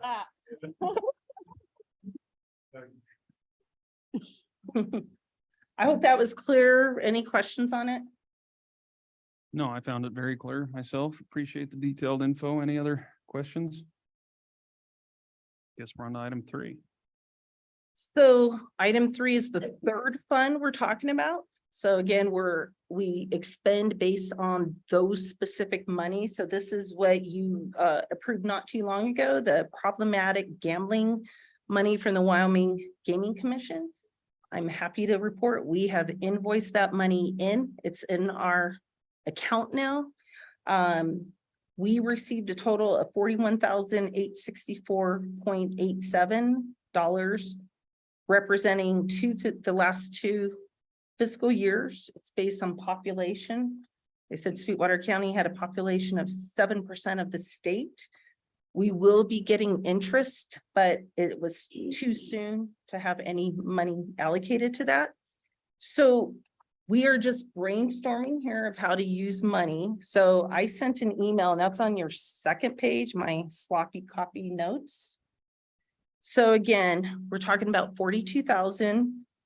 I went ahead with a non-obligation email and contacted our Board of Health, our community nursing, Southwest Counseling Service, and Memorial Hospital. I included the attachment in the back that has suggestions from the state about addressing this issue. So I asked for a reply by yesterday, non-binding, of course. And so Board of Health indicated they do not currently have a program dealing with prevention and treatment of problematic gambling, but they would entertain getting involved. Southwest Counseling does not formally, but they do deal with prevention services, and they could do both prevention and treatment. And then finally, I have not heard back from Memorial Hospital. I'm not saying they're against it. I just did not receive any news. Well, this is being facetious, but maybe we could invest it in the gambling and see if we could win millions. I'll keep it in mind. Had to preface that. I don't want the public to get the wrong idea. Not enough money to start a whole new program. Exactly. That's the problem. It's not enough to sustain anything. Like that's not even probably enough to do one program. Mr. Chairman, is there restrictions on that money? Can it be used to leverage other grants to create, to get programs? Mr. Chairman and Commissioner Richards, this is very New. well, it's new but flexible money. It is not federal funding. Oh. We would probably, we are subject to reporting how we used it, but the only type of guidance they gave me was this attachment of potential uses. And I think Commissioner Shanefield is absolutely correct. You can't create new infrastructure. It should be integrated. I have some notes if you want to consider. It's hard to create a program and then they come back if there's no more funding. And I'm emphasizing this is for the last 2 years. We don't know what it'll be in the next 2 years as well. So proceed with caution. But we do want them, or we want to at least have specific expenditures, like whether it's matching, using it for matching money, we have to be able to report on it, as opposed to saying we put it in the county general fund and bought lottery tickets. So. Did you get details? Sorry. Did you get details on Southwest Counseling's prevention grant? Does that include anything with gambling?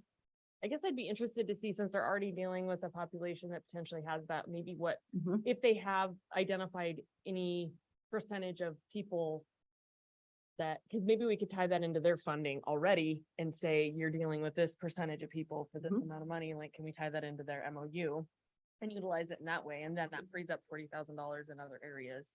So like that. So again, without doing a formal RFP, this was just to test the waters to provide some information to you. I did receive a good outline from Southwest Counseling. I didn't want to provide you too much because it seems like I do that a lot. So I can email that to you afterwards, but they talked about addressing both prevention and to slide that into their strategies with the prevention grant that we already passed through to supplement that population. And then they did talk about treatment. So when I'm done, I will forward that to you for your thoughts.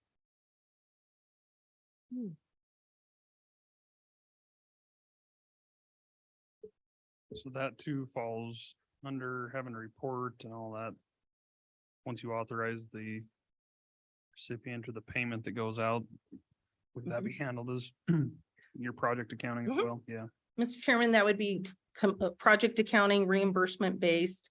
As I skim this, I want to just emphasize, they say that Southwest Counseling Service provides treatment for anyone who requests it. While we see a relatively low number of persons officially diagnosed with gambling disorder, we estimate that many more of their clients have this disorder secondary to another disorder. So, Mr. Chairman, Commissioner Toma. why is the National Wildlife Refuge? Because they pay us PILT, so why would we give them money back? So Commissioner Tolman, we're not on number 4 yet. Oh. Okay, We're still on Nutella number 3. okay. Well, I'm trying to get through today. That's it.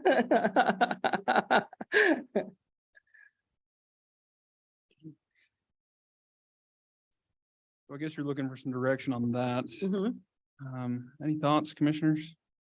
Go through an RFP, another committee, link that with the other committee, sit on it. More committees. Is a small amount as it is, maybe it's worth waiting a little bit and seeing what Next year. other counties come up with, maybe what the state comes up with, and pool our resources to accomplish something. Yeah, I guess, is there a timeline on this one? Do you know? Mr. Chairman, there is not. Just as long as when we spend it right. And it is segregated in Fund 270. It's going to make interest and sit there. I like it. Okay. Well, in the meantime, I will forward the reply I did receive, just for your information, okay? Well, Mr. Chairman, you're the liaison to the Board of Health and Southwest Counseling, so I think it falls right under your purview.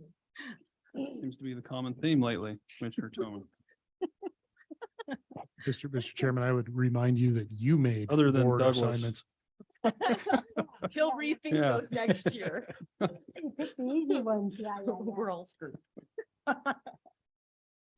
Okay, Oh, boy, they're not gonna use bad lists because we know what we're gonna get next year. So, Mr. Chairman, I will email you Southwest Counseling's quick reply. And then second, if I don't get any other direction, we are just gonna keep it in that fund. very good. Thanks, Christina. That's how you can decide what to do with it. As I can see straight. So on to number 4. So, I Miss, already finished it. Get it together over there. Come on, end of the day. we're getting there. So this is more technical. So bear with me. So I pasted on this Excel spreadsheet a snippet of this year's budget message. I want to bring to your attention the big bulky middle part of it. That's where I'm talking about all of our federal funding. So remember, you can't just accept $15 million and do whatever. We always have to think about the audit and passing the audit with allowable expenditures. And part of that is disclosing it on the front end. Usually we rely on the budget message for that, but Bonnie and I met and we discussed that for formal action, it would probably be better to put this in your resolution when you have a budget resolution coming up, okay? And it's really about the federal funding. So the first thing I wanted to ask you about is if you liked that idea of using the 4.6 million of local recovery funding that I presented last time for detention center payroll. Yes. Okay. And again, because this is a budget workshop, you can tell me, yes, that's a great idea, but there's no formal action. And that's why we want to classify those expenditures on the resolution you approve. With normal grants, like if you get a big truck with capital money on a federal grant, those get budgeted separately, but employees are tied to departments. It would be hard for me to move their payroll expenses into these projects. So it's an exceptional case. So it sounds like you're in agreement of using the balance of the ARPA local recovery money. Second, tilt, even though we don't apply, it's the same idea. And usually in this budget message, you'll see right now, it's designated for payroll for the clerk's office, treasurer, assessor, and clerk of district court. And again, we would like to make that clear that it was an action. So this is your general fund money, but when they test for the audit for the federal expenditures, we have to narrow it down. Otherwise, all federal rules would take effect for any construction project we do or anything we do. Okay. Commissioner Slaughter? Yeah. Confused? No. Okay. Okay. Okay, just making sure. I mean, to give you an example, when before we centralized grants, the construction of those beautiful offices, that was funded with general fund money.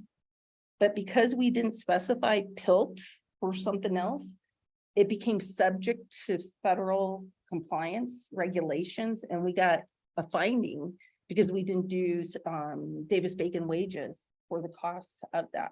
I mean, that was a long time ago, but that's why we do this, trying to help educate you. Okay, so that sounds good.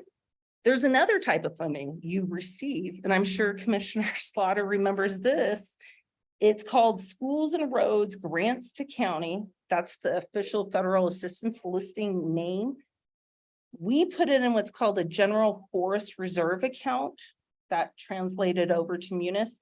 So this year, we are getting just under $60,000, and it's the same thing. Typically in a budget message, we say it will be used for public roads. And again, we just want to specify it in case it's selected for compliance testing. Okay. And then the last one, we actually, in the prior fiscal year, received National Wildlife Refuge money. This year we have not, but I took the liberty of suggesting you use it for payroll for my department because it's so little and we probably won't get the money. So I don't even think there's anything in the budget this year for it. So I will double check. It will not go on the resolution. We think we're not getting money. But you will get money. They have to pay it. We get the schools and roads grants to counties at the end of the year. This National Wildlife Refuge has been, unless you have information, I don't. Yeah, we pay into that. Because we use the ground in the winter for grazing. We pay them a fee per pill. So I think this is a different type of payment that comes back to the county as opposed to us paying into it. These are revenues that I'm talking about and assigning expenditures to Yeah, those but I'm revenues. saying you should get some revenue. We need to check into that, make sure you're getting Okay. it. Well, Because this, it pays into the Denver office, but they're supposed to pay it back to the county. okay. I confirm, I will triple check that. I know you got some, you should have gotten some last year. You should get some this year. Okay. It's 29,000 acres. Okay. And so, Mr. Chairman, Commissioners, that's all I have for you. Well, Mr. Chairman, I have a question that goes back to islands, talk from WCCA. They want us to donate 1% of our local recovery ARPA PILT, that first line towards, is that right? No, No. there, sorry, Mr. Chairman, Commissioner. Yeah, correct me, but Commissioner Tolman, it's the consistency fund, the local assistance and tribal consistency. oh, yeah, fund. okay, The yeah, ARPA Mr. bill. Chairman, Yeah. let me be clear.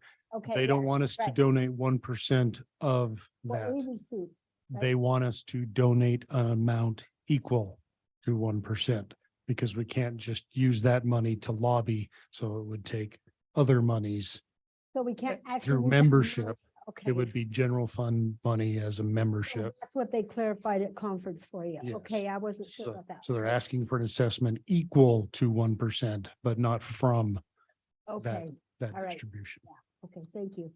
Specifics. You did learn something over there. Thank you. And that's the same rule for local recovery too. Yeah, And we can't pay into pensions too. So it's just symbolic for all purposes. thank you. Mhm. Any other questions or comments, commissioners? Mr. Chairman, just one quick question. With respect to the ARPA funding and using, you stated what was left in ARPA funding, Christina. I'm assuming that there will be ARPA funding that's coming back through carryover that was unused through this year. And that will still remain as part, it will come through as a carryover and would convert to a reserve at this point in time for the ARPA funding. So, Mr. Chairman, Commissioner Slaughter, in last meeting, I had a fiscal year 23 ARPA local recovery projects that was budgeted and carried over in my request. And then I had capital committee fiscal year 24 recommendations to use with ARPA local recovery. And so you're right, when I say this is the best estimate, but there could be some unexpended funding from those capital projects that we could also put towards the detention center. That detention center budget is over 5 million. So I'm fairly confident we will close out local recovery funding in fiscal year 24. So how come you don't have the consistency tribal thing on here? So, Mr. Chairman, Commissioner Tolman, so last time I put at the end that there was a remaining almost 3.7 million. Right. You could use it for fiscal year 24, or the strategy has been to not spend all of the money at once.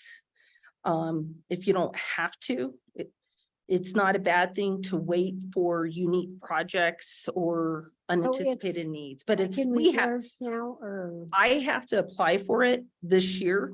So it's set aside, Bonnie has it, and what's like the ARPA money for local recovery, it's in its own reserve account, but it's really like a liability. the consistency fund money, the ARPA pill, you may recall the commission approved reclassifying certain payroll expenses in fiscal year 23. I think Commissioner Shanefield remembers that it was reclassified. In essence, that could be part of why you have a carryover. But the bottom line is I will apply for the second half of the consistency fund money that will be up to for your use for fiscal year 25, 26, or if you're in a bind, fiscal year 24. It's about another 3.7 million. That is correct. Okay. Does that make sense? Yeah. The idea, remember, I have to report on this funding. They're looking at how you're spending it, even though we took the election of revenue loss. I get very specific if it's used for public safety or whatever being spent. So right now it's been essentially essential government services, a lot of public safety and so forth. And it's not supposed to go straight into reserves. So.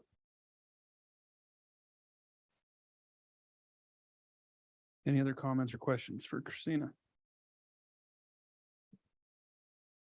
Well, I appreciate, as always, the detailed explanation and trying to bring, especially myself as a newbie, up to speed on the different processes and funds. And I won't lie to you that I have it all figured out, because I don't, but I have a better understanding. Well, don't worry, I've been 2.5 years and I keep asking the same question. I don't mind. Thanks. It's never a problem. Well, I appreciate that. I'm Patient. sure I'll have more questions, but Come on down. Okay, thanks, Christina. thanks.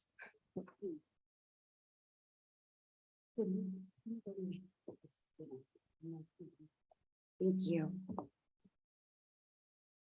All right. All right, We're on track. yeah, As yeah, much as possible, but right about back on schedule. So I'm gonna make this a little bigger. This is what we are gonna review. This is page 3 of 13 in your packet that I gave you. So you've seen this before. It's a little bit different from the last time we saw it. It's a lot different than it was.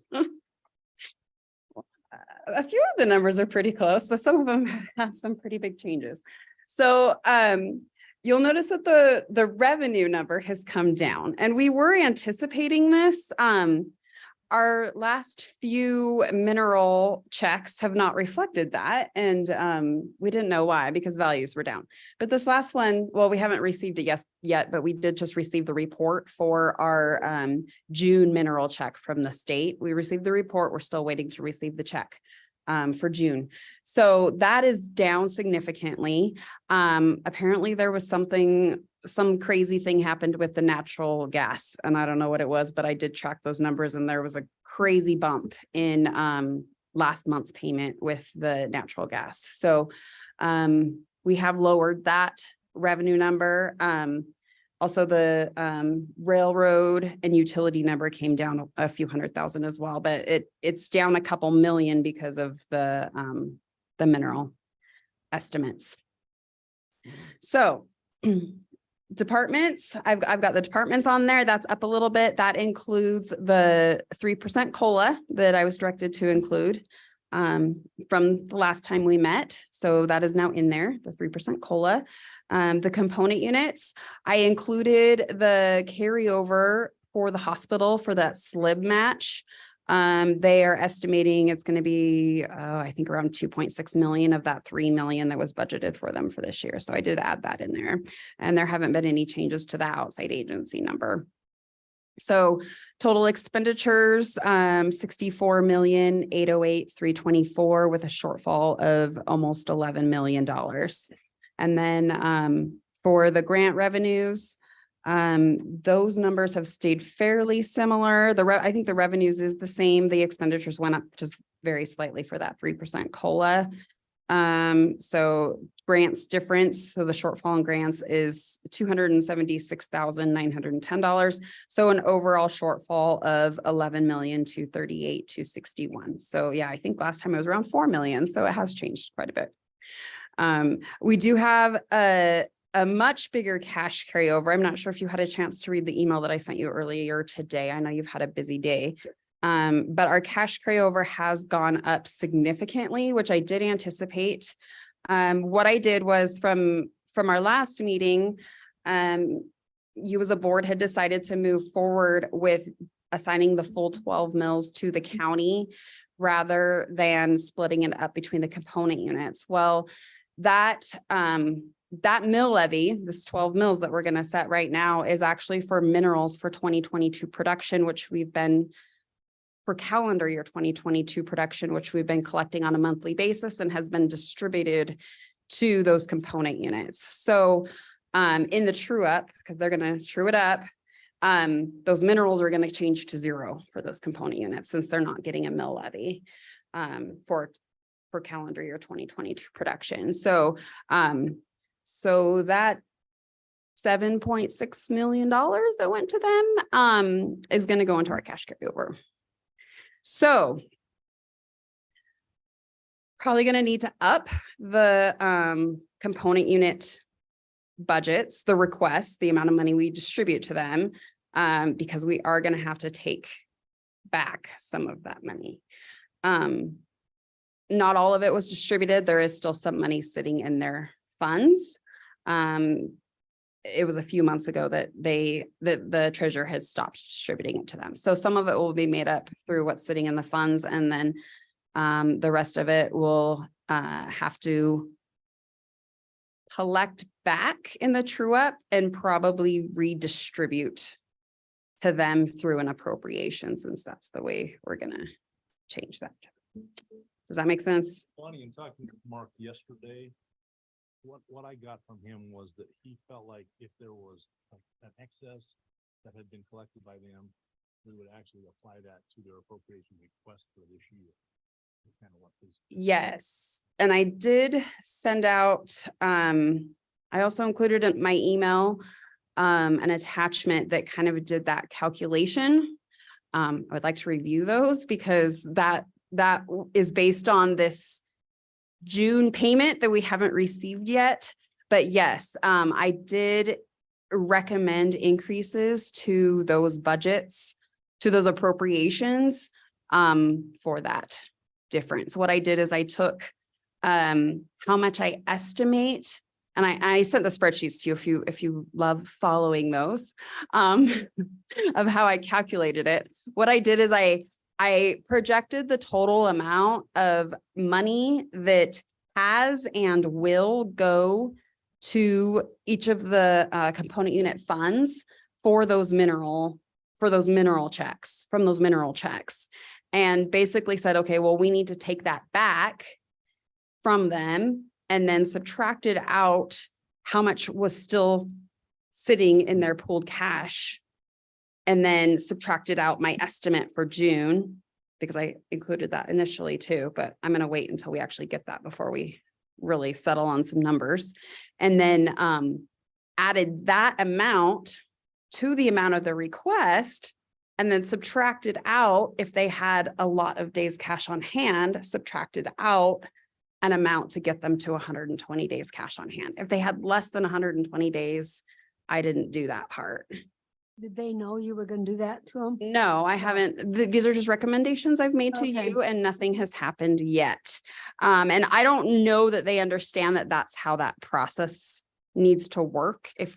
I have had some conversations with a few of them, so some of them may be aware of it, but that's definitely something that will need to be communicated to them, because if they ask for 3 million and then we're like, oh, we're giving you 5, they might get excited too soon. So, and before we tell them we have to take 2 million back. So that's how that's going to work. Are there any questions on that? What is the general reserve? What does that look like right now? Sorry, I know that we've talked about this a few times ago. So just what's sitting in the general fund for general reserve right now? Yeah. So it's looking at the ARPA and the PIL and then the sheriff's department payroll and the other payrolls and just trying to figure out. So if we're moving money from here, like how much is gonna go back into reserves and then how Right. much overage, like, it's kind of a chess game right now. It's a little I don't bit, like it. yes, no, I agree. It's messy right now and it has a lot to do with these changes that we're making to the component units. So, and that's why, I mean, it looks like you have an $11 million shortfall, which normally most commissioners would be freaking out. Because, still freaking out. but no worries, because we have a huge cash carryover. With respect to that too, Bonnie, though, you had taken about 2.6 million of the appropriation for the hospital and put it back in the component units. I'm assuming Yes. That is going to be retained in the reserves through this point in time. Yes, that'll be So a we- cash carryover. Number that we had previously was 19 million. I think. Yes. That would come through as cash carryover of 2.4 million. Yes, which is included in my cash carryover figure that I calculate the new cash carryover figure, because I didn't know how much of it they were gonna use. Yes, yes, it's over $26 million. Yes, it's over 26 million. Last time we met, I think it was around 11, but I did add in over $7.6 million for the mineral taxes that went into the component units funds. So then we've got almost 3 million for the hospital. We've got money from the last time we met. There's also the we have over $500,000. Did I write it down? There was $500,000 of the Sky West that wasn't that because they didn't use much of that subsidy. They didn't need much of it. There was money in Sweetwater Medics left over, and I'm like, that's done. So all of that's going to go into cash carryover. There was money. What was the other big one? Combined communications. Yes, combined communications was another big one, because what had happened is when I did the budget, they were talking about changing the percentages and the counties was supposed to go up. And so we set the budget at that higher rate, but then in July, it didn't happen. It wasn't a for sure thing when the budget resolution passed. So there's I want to say 400 and something in there for that. And then, oh, and then another thing was, so the ARPA PILT, it was actually budgeted in the general fund, but it went into grants. So that is now being picked up in there too. So that's another 3.7 million. So yeah, it looks crazy and it is crazy, but it's all, well, not all, but 7.6, over 7.6 million of it is because of this transition into the county getting the 12 mills. So help me out with that. I know you already went over it, but I'm trying to wrap my head around it. So we issue that to those component units, but then we take it back. Well, it's already been issued. It's already been issued into their funds. So so it used to work. We used to collect it later, right? We used to collect it a year and a half after later. And now we're collecting it on a monthly basis, like we collect sales tax. So the production from 2022, from calendar year 2022, there's just a couple month lag. So it's about 4 months. So we'll collect January's, like for example, this June payment that we just received is predominantly February of 2023 production. So Senate File 60 it became effective in January of 2022. So in fiscal year 2022, we had a really, really bad revenue year. One, because values were terrible, and two was because we were missing 4 months of production revenue because we collected the November payment, but then we didn't collect that May payment because that May payment was to be collected at 8% per year for 12 years. So we didn't collect that May payment. So we got the 6 months. And then the next year, we didn't get the 6 months in May, but we finally got a small payment for 1 month in May, and then another small payment for February and June. So we only had 8 months of mineral revenue that we actually collected. So now we are setting the mill levy, this mill levy that you're going to set, which the commission has decided to move forward with 12 mills to the county. That is for calendar year 2022 production. which has, I mean, there are some delinquencies, but most of it's been collected. No, next year's going to be calendar year 2023 production. The minerals run a calendar year behind of the property. We're setting it in August of 23. So. Yeah. So the mill levy hasn't been set for all that money. It was prepaid. It hadn't been assessed yet, and the mill levy hadn't been set yet when we're collecting it. It's a prepayment of tax. It's tax that wasn't even owed to us yet because it hadn't even been assessed.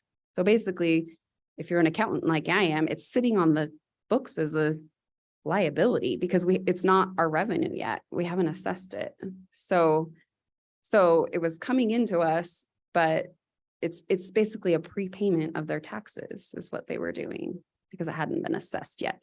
So what we're doing now is we're setting that mill levy, and the commission has decided to move forward with, we're going to do 12 mills to the county and 0 mills to the component units, which means all that mineral revenue since Senate File 60 began for calendar year 2022 production, and assuming we're going to continue to do it that way for what we've collected for 2023 calendar year production, because we have started collecting what we've collected January and February now. All of that needs to go into the general fund as tax revenue for the general fund. Since we're doing the 12 mills to the general fund. So that's why, Lauren, this is so. So I have a question. So I want to groovy. clarify if my thought process is where it needs to be because it's messy. Okay, so if we have the 19 million in reserves, Yes. we have 26, 176, 980 in carryover. Part of that, the 7.9 is from the 12 mills. So I'm gonna take, if we granted all of the requests right now with a 3% COLA, with that total shortfall of 11,238, taking that carryover money, we still would have, we would be able to cover all of that and still have 14,938,719. You take that 7.912 mills out and put the rest over into reserves, and our reserves then bump up to $26 million. Is that correct? No, they'd be higher than that. Well, so I took the 7.9, the 12 mills out. So without the 12, with the 12 mills included in that, it's $33.9 million in reserves. After we were to pay for everything. Wait, where are you coming up with that number? The 33.9, Yes. taking our carryover minus the shortfall. Oh, okay. So you take the carryover minus the shortfall. Correct. Okay, and that's how you're And coming that up leaves with us with 14.938. Okay. And then Okay. that would go and into then add reserves. to the 19. Yeah. Yes. And so that puts us at 33.938 million in Okay. reserves. And even if you take the 12 mills of 7.9 million out, we're still over the 25 million. We're at 26 million. Yeah, our Okay. revenues were really good this year. Okay. We, Fund our payroll in the pension center. But that's still in the budget. It doesn't matter. It's still in the budget. it is. It is. It is still It in there. is. So whether we take it out of reserves or we take it out of general fund, it's still, they're still cross The, matching. are you talking about the, Adding additional reserve because we're using the ARPA funding to do that. no, you're right. Yes. It'll come out of ARPA reserves and it'll General reduce fund. ARPA reserves and increase the general fund reserves by that much more. And then also, but we still need to add more money to the component units because we can't just take 7.6 million away from them and not give them more. So that the money to add to the component units is not in here yet. Okay. But it's not 7.6 million because Right. a lot of them have a lot of cash on hand.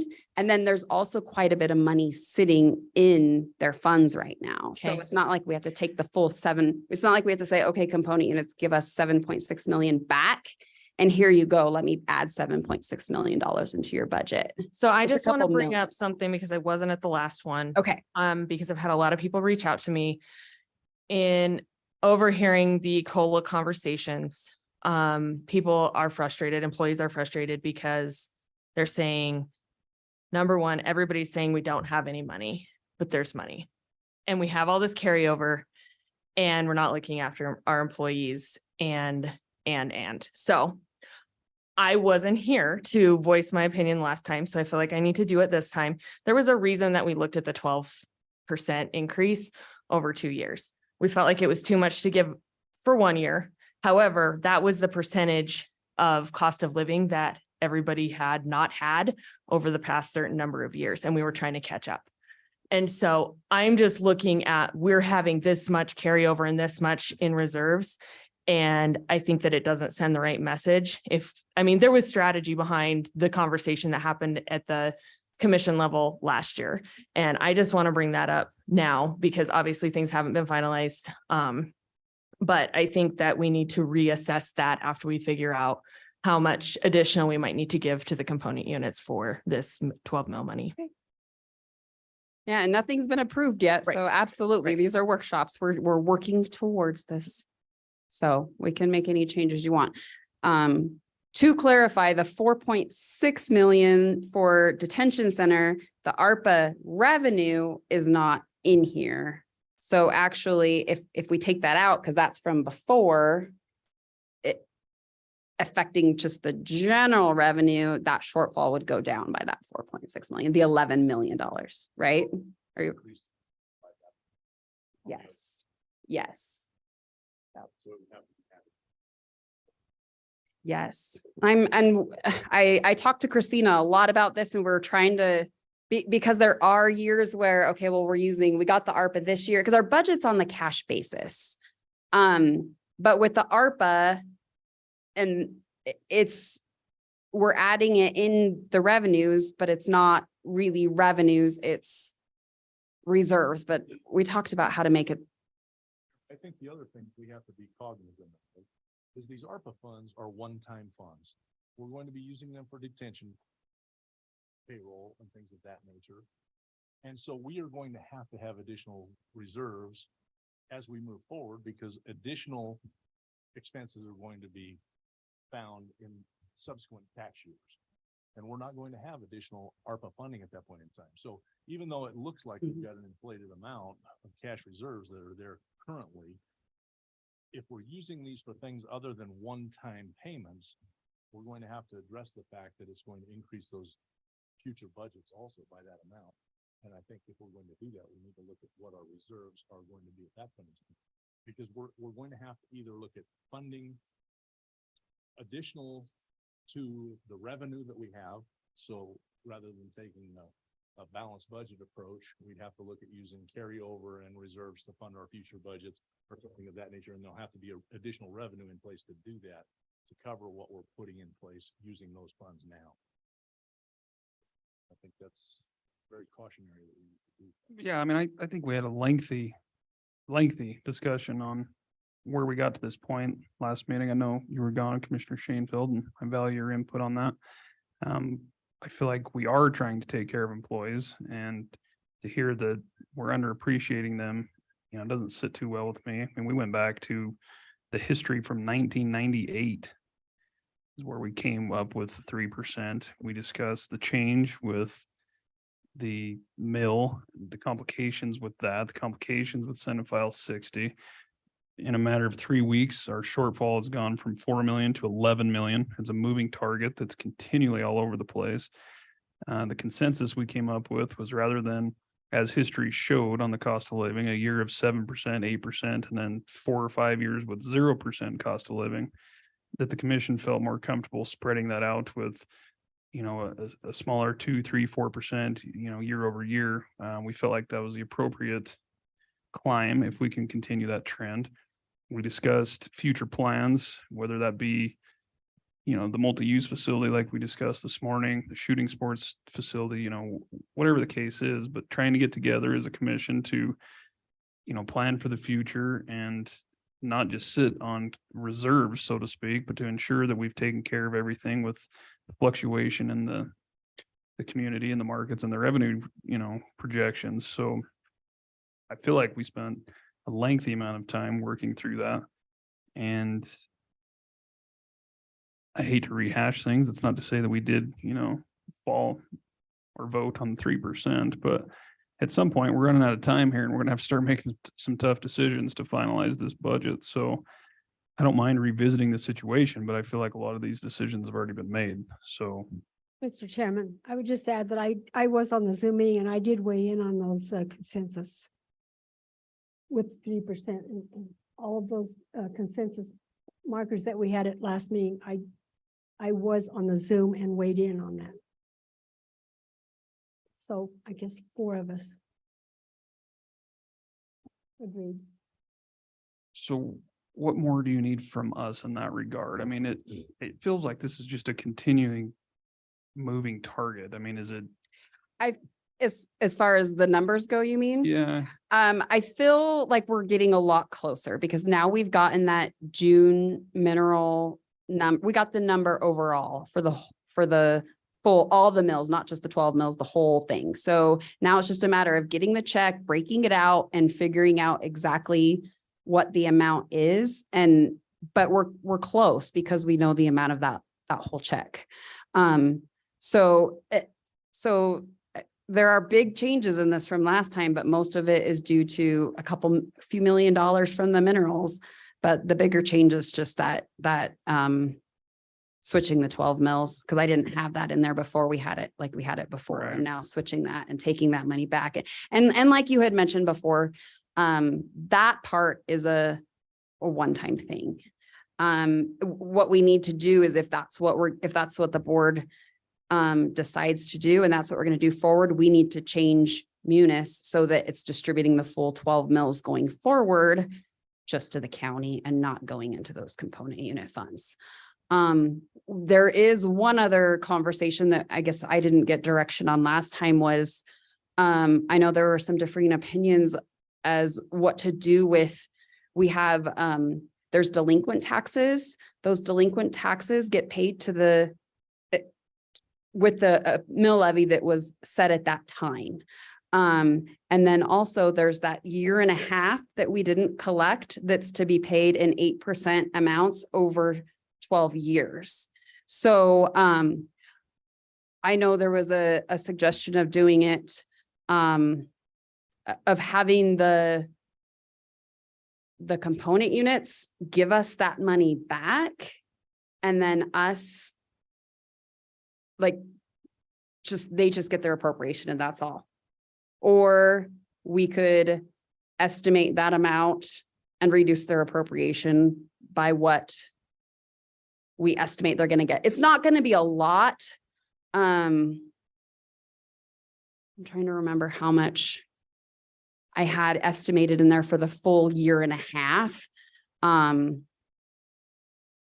I think this year the budget might be a little bit off because you might get some people that just pay the full 12 years. They don't want to deal with it. I mean, they got their bill. They're not going to get another bill every year, especially for some smaller amounts.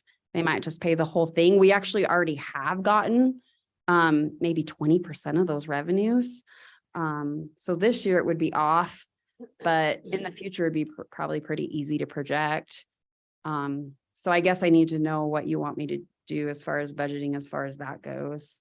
That creates a completely new challenge because the tax revenue that's coming in over that 12-year period is for the second half of 21 and all of 22.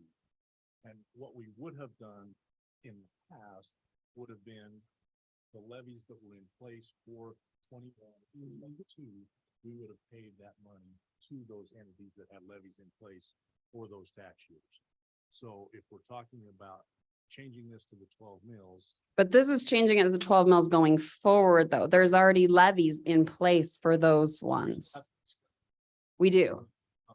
We do. On those levies from that point in time. Right. Are we going to send it to those entities, or is that going to be part of what we're talking about in taking that money? We had a little bit of that discussion, but we didn't. Right. I didn't feel like I received direction on what we were going to do with it. I know we did talk about it a little bit, but. So they still receive, I mean, it's not like they were underfunded during that time frame, right? Because they just weren't. No. So it's just a matter of. No, we didn't Accounting budget principle that they on were it. gonna, well, the delinquencies we did. But there's always delinquencies and then people pay delinquencies. So it kind of always evens out.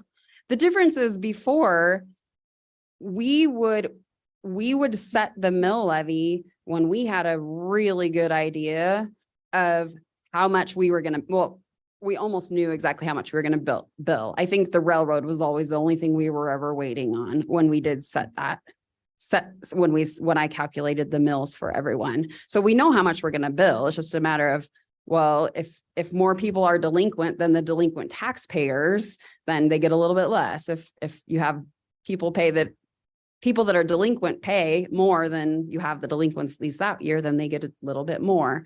But we always knew what we were going to bill. So that wasn't an issue. But now we can budget for it. Right now, the problem is right now we're on the accrual basis for our financial statements, which means when the money is earned, that's when it's recorded as revenue. So the cash basis for budget, accrual basis for financial statements. Cash basis means when you get the money, it's recorded as revenue.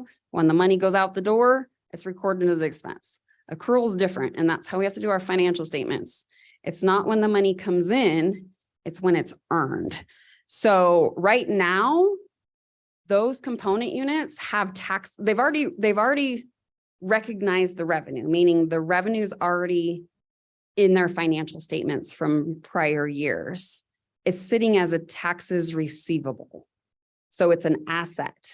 So when those taxes come in, they're going to reduce that asset amount. It's like accounts receivable, if you know an accounts receivable. So when the taxes come in, they reduce that. And that's how I'm going to have to show it on the financial statements, no matter how we decide, whether we decide to do it. Second half of that though, Bonnie, is that they haven't received the payments for those 21s and 22. Right, but they've already. Those levies were set 18 months after those tax years. And so when those payments are coming in, so that the first 8% that comes in this year, there is going to be a levy for the events complex for 1.2 mils or something of that nature, that money would go to the events complex.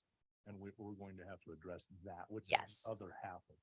Yes, it's not just the delinquents, it's the 12 years, it's the full 12 years. So this will be really clean in about 22 years.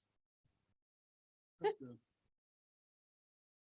was a wonderful law.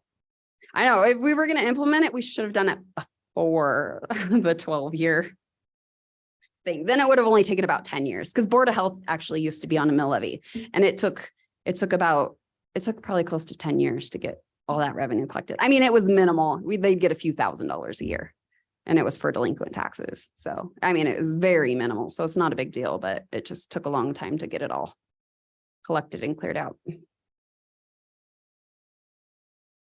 So how do you want to move forward with that? I don't know what to tell you in that regard.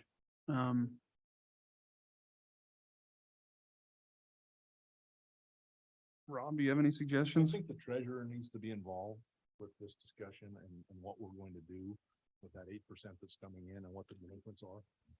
I think he has considered this, and I think he's got some ideas with where we should go with respect to that. I think we should bring him into the dialogue. Do you want me to include him in the next budget workshop, or how do you want to handle that? It'd be appropriate to have a half-hour conversation with him with respect to this specific issue. Because a lot of it's going to be done through his office and how can Well, a lot of it's going to be done through you, obviously, but yeah, questions will come through him. it's still going to have to go into those, component unit funds. And I'm still going to have to report it as, yes. So it has to go there, and that's how I have to recognize it. It has to go into those funds. So it's just going to be manipulation, and I feel like we're going to lose a lot of transparency because what is being reported is not going to be what's happening if we don't give them that money. Well, and but I know Mark thinks he has a strong opinion Yeah. that's different than mine. There are a lot of different opinions. with respect to it. I know, from my perspective, those were levies that were in place for that tax year, for that taxing entity, and legally that money was collected for them. Yes. My belief would be that that money should go to those entities for those tax years, but that's just my opinion. So, But I guess that's where my confusion was, because they still received funding. So it's supposed to be 8% over the next 12 years, if I'm understanding that right. Could we just, do we know what that is, where we could issue Yes. it up front? Use it out of their, Well, decrease their request. my thought was, yes, my thought was just decrease their request by the amount that we estimate that's gonna be. Cause then the books, then it has to flow through the funds like that anyway. And it's gonna match my financial statements. So everything matches if we do it that way.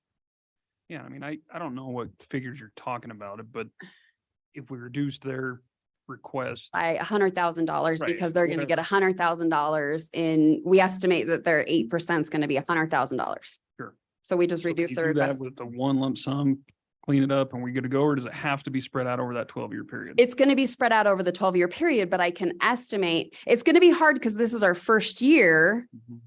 Some people have prepaid, some other people are gonna prepaid. I think after this year, I'll have a pretty Mr. darn good idea of how close it is. Can we true up after the fact?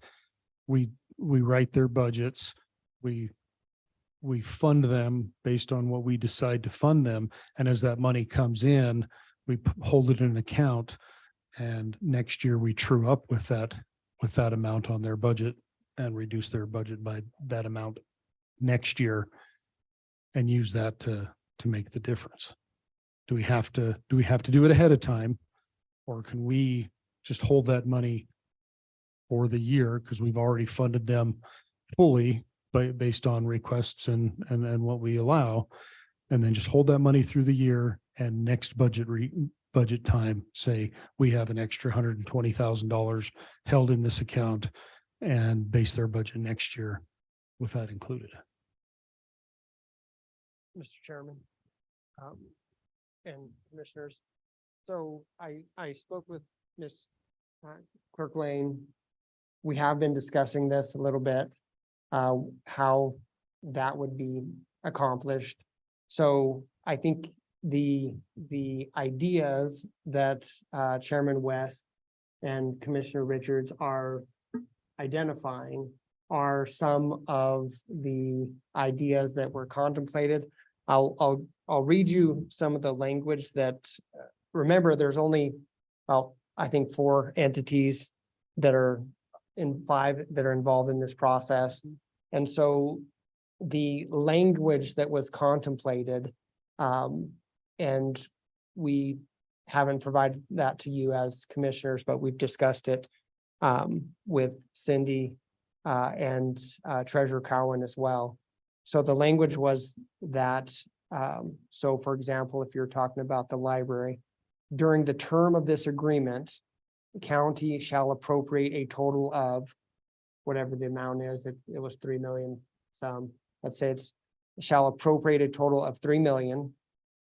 The county will appropriate the amount necessary to prior realized mill dedications such that the total 2023-24 budget dedication is 3 million. Said total appropriation shall satisfy all statutory requirements and the total of mills dedicated to the library with no amounts owing. The library authorizes the county to receive prior dedications for the purposes of then distributing to the library 12 equal monthly payments totaling 3 million. So that way you're not sending money, receiving money, going through that. You're identifying that the total is going to be 3 million. That includes all prior dedications. The county can receive those dedications and will essentially do a true up process without having to redistribute or receive differently. And so that would be each of those 5 entities agreeing to that process. Again, I think it is good as Commissioner Slaughter's identifying to have a follow-up sit down to go over the nuances. But that was the language that we talked about as potentially addressing it legally. And there are a few nuances in terms of how to identify identifying it as revenue, or, how you account for that money coming in, but that does cover the legal language to get it accomplished without having to do a back and forth process. So that would just say that when the money comes in, you're going to only send out that additional amount required to equal the 3 million or whatever that figure is. So there won't be, there will be a true up process, never additional money required to come back. But how does that tie into that email you sent when you said the library requested 3.423? The recommendation is to give them 4.320. See the calculation. I have another spreadsheet that has the calculation on it. Based on what? What's the calculation based on? Why are you giving them more than what they asked for? Because we have to take 7.6 million from the component units. So we have to give them more than what they requested. Totally. Doesn't make Sorry, I sense. thought we were following this Yeah. conversation. This was the conversation we had earlier. No. Do you follow that? Oh, well, you can tell me later. Rob was the treasurer for a while though, so Yeah, I think he has a little bit more background. Okay, so I guess we'll discuss that at the next. Okay, do you want me to ask Rob? Mark if he can participate and do a half-hour meeting with him Yeah, I at the mean, it next sounds like we've workshop? got some different options. Okay, So we'll check that one off today. all right. Okay, so I think we're done with this first page unless you have any other questions on it. The next page is just a comparison to the year before. So not much has changed there except the fiscal year 24 request column, and then obviously the calculated increase percent and amount. So I did include, because I didn't know if you wanted to make any budget decisions today or not. I realized we're getting close to 5 o'clock.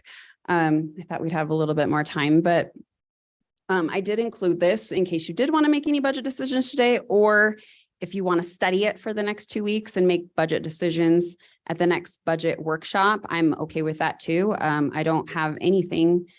Next budget workshop was just supposed to be wrap up. But we can we'll have plenty of time to make those budget decisions. Because it looks like right now all I have is Mark scheduled for a half hour if he's available. So we can do that at the next time. Is that how you'd like to do it? Yeah, I mean, that's kind of the difficulty we've been having. We haven't Made any made any decisions yet? You know what I mean? We haven't Right. Made cuts. We haven't agreed to, budget. Right. requests. I don't know the proper way to go about that, but I certainly don't just want to hand over every request. So Right. I'd lean on some of the other commissioners for some direction in that regard, whether we discuss it all at the workshop, if you want to divide these up by your liaison duties to try and, dive into them deeper and make a recommendation. I guess I'm open to feedback on that, but we're coming down to crunch time and we haven't really made any decisions budgetarily Yeah. speaking, other than some of the moving of funds around. Mr. Chairman, I kind of thought that's what we were going to do, is make the decisions in the next meeting. But I am open to maybe throwing another meeting in there somewhere, so we don't have to dig into the deep hours of the night at the next meeting if we want to get a little work done next week or something. Isn't it the 15th, the deadline? No. No. So we have a workshop on the 20th, so that's in 2 weeks from now. And then, oh, you mean the advertising deadline? The advertisement deadline would be the 15th because it's supposed to be, it has to be advertised a week in advance. So I'm just advertising the public hearing and I do include the proposed numbers in there, but they don't have to be necessarily what you approve. Because there's always changes. Preliminary. Yeah, it's just an advertisement to advertise the hearing is what it's for. So, Mr. Chairman, the last few years when we ran through these, everybody kind of went through, and if there were items or areas that they felt needed to be reduced, I mean, Bonnie's given us some input on her opinion of the recommendations on, what we should look at and where we should look at those. But I think when we went through it before, we just went down each line item and said, does anybody have any questions about this? Nope, we're good with it where it is. Okay, move on to the next one. I think this should be reduced by this amount. This is why we'd have a discussion. There were more that we didn't have a big discussion about. And I actually felt like the last year we moved through it pretty quickly. I don't remember the year before. COVID sucked my brain, but I think that may be a good option. And I'm okay with doing that in like an interim meeting, but I think that we can, as long as we're not having people come up and present, things move very quickly when you're actually just going through each different entity. And if there's follow-up questions at that point, then I think if we're prepared to go through that conversation, we can ask questions ahead of time or follow up with them. So The point of including this in the packet was just either if you wanted to make decisions today, if you were ready to have it here summarized for you. And this information through the rest of the packet is also on the end drive if you want it in electronic format also. But it's to make decisions today or just to study it and ask questions if you have questions on it prior to the next workshop. Or if you do want to have another workshop, I am open to that too. If you want to have it later this week, we could do that. I have to turn that advertisement in by Monday so that it's advertised next Thursday.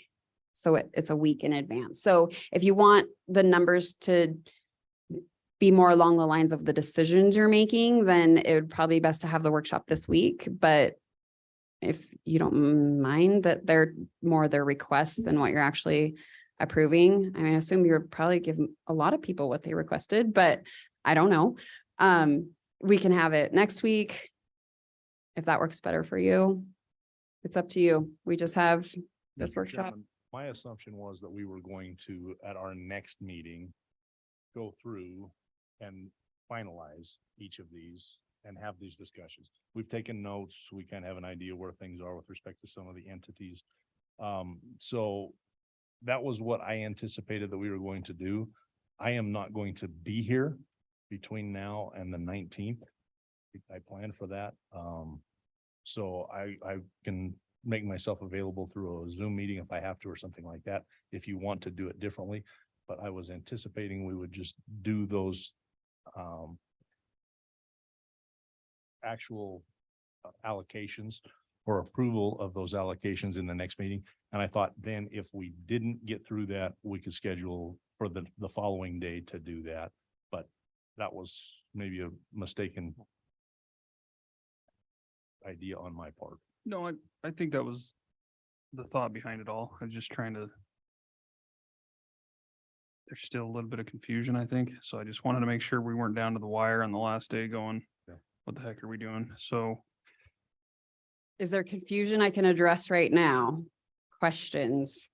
Well, we asked you to pull it down to 120 days. So, I mean, if we're gonna do it, we should just make her advertised budget include that. So we're not really getting way far off of things. Okay. I don't have a whole lot of confusion. It's just Okay. trying to wrap it all together. Because we kind of agreed on the 3%, and we kind of agreed last time on having you prepare if they had to cut it to 120 days, cash on hand. Okay. So Now, are you talking just the component units or are you talking about the outside agencies as well? Component units. Just component units? Okay. Yeah, and on that note, as far as the 3% goes, I know you reached out to, was it just component units? Yes. Okay. With the exception of the hospital. I didn't reach out to the hospital. It was just the 5. And are those 3% included? with these Yes, numbers? not in these numbers. They are in the recommendations that I sent.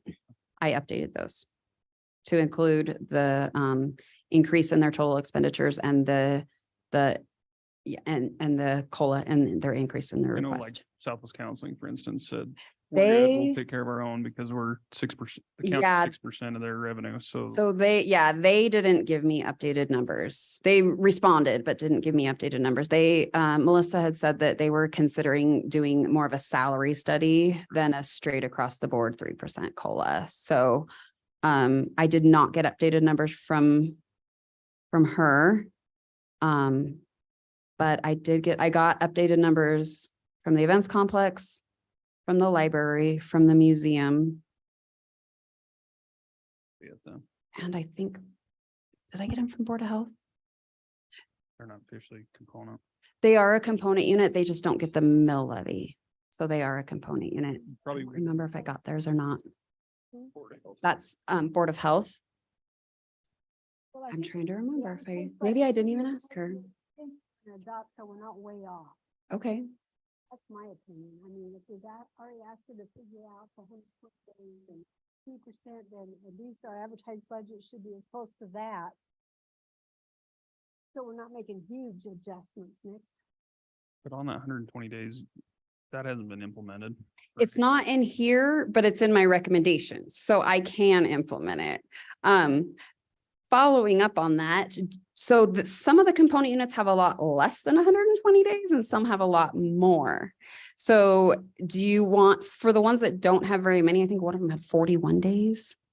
Do you want me to increase their budget more to get them to more days cash on hand? Or do you want me just to No, I No. think the idea just was. bring the ones down that Bring them are down. really high? I feel there's a discussion here that we're holding too many reserves when actually we're holding a lot of reserves in our component units.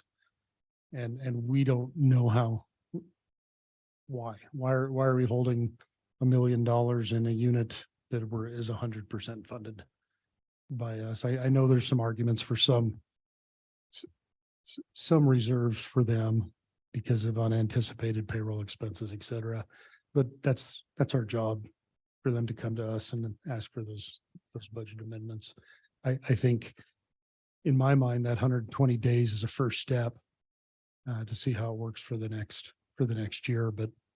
But I'm just against our component units holding those kinds of reserves. And then to answer Commissioner Shanefeld's question about us increasing reserves, we had some discussions that since we're going to the zero mill thing, we're going to have to absorb the ups and downs instead of them absorbing the ups and downs. And that's one other reason for us to be holding additional reserves, especially while we figure out what it's going to look like going forward. It was 125, right? Million or 20, I'm sorry. It was 25 million that was decided on, right? That was previous, that is the current policy, but we roughly discussed, we probably need to increase that, but we don't know even what's going to be left over this year with cash carryover. The numbers have been a moving target, but we felt that it needed to be a little bit higher, but we're also, rather than it being just a $25 million number or a $35 million number, as we develop policy over the next year, we can say, let's dedicate 5 million of that to a building fund. Let's not just say we have 25 million in reserves, actually say we're going to have some building expenses. Let's put money into an account for building expenses. And the 3%, what I don't know who was online, but I said, I'm landing at 3. Feel free to convince me that it should be more. But when we looked at the last 25 years of wage changes, you can see the years where there was huge inflation and there were raises matching that inflation in those years. And then there was years and years of 0, 0, 0. And those are the years that the previous commissions have had to reduce staff, claw back. And I just didn't want to get into that position again. I'd rather give small incremental changes and then not claw back by reducing staff next year. Yeah, I think that we've reduced as much as we can reduce. Yes. And, I and, do- and also that 3%, that 3% in addition to the additional healthcare expenses that we've No, it we've always is. taken on. And that, what is that, 8 to 14%, something in there? I can't remember the exact number. What's Just- budgeted. I know that this is your guys' first process going through this, but just so you know, the reserves are or the carryover is gonna fluctuate, and it's gonna be like this every year. So knowing that you're not gonna know what it is until we get very close to it. And then I don't know, I think that we have to look to where we have turnover. Just in talking to the sheriff, we're paying our sheriff's deputies way less than the both cities are, and they're unable to keep staff. And so I think and that's a safety issue, not for the public necessarily, because I think that we cover each other and do a good job in that, but for potentially our deputies. And so that's something, we also have deputies that they qualify for low income benefits. Making full-time employment working for the county, and that's embarrassing to me. So that's where I stand with the 3% and the 6%. I wasn't here for the meeting. I just had to tell you guys that because I think that I was disappointed, and that's why I shared my opinion. I don't expect you guys to change what you had discussed, but I do think that I needed to share that. So I'm open to be convinced. We also discussed, I mean, I don't want to keep hashing it out because we've been there, done that, but the bottom line for payroll expense increased by over $1 million this fiscal year too. So that was another, whether it was added positions or, increased pay or entry level or what have you. I mean, that factored in as well. And I did have a conversation with the sheriff, none of that which was shared with me, but either way, where are we at? What can we help you with, Bonnie? Sounds like the general consensus is to try and, I guess, go through all these at the next budget workshop to come up with some direction, or at least a preliminary decision. Meantime, we can study them, go through them, back through them all. Have we overcomplicated it? I mean, that's a loose question, so don't answer that, but the 120 days, I think we're all on the same page Okay, with. so you want me to move forward with putting those amounts in the budget for the component units? Yeah. Limit them to 120 days cash on hand. Yeah, those that it Okay. applies to. I think the 3%, I know the events complex wasn't asking for the full whatever percentage they were gonna give their employees. So they did list in there that I can't remember what they were giving Mhm. back, of 4%, say the county share was gonna be 1%. So Right, and I think however it, that shakes out. I think it ended up to where they were asking the county for 3, so I don't think Candy increased. She emailed me back, but I think her numbers were the same if I remember, but I'll double check.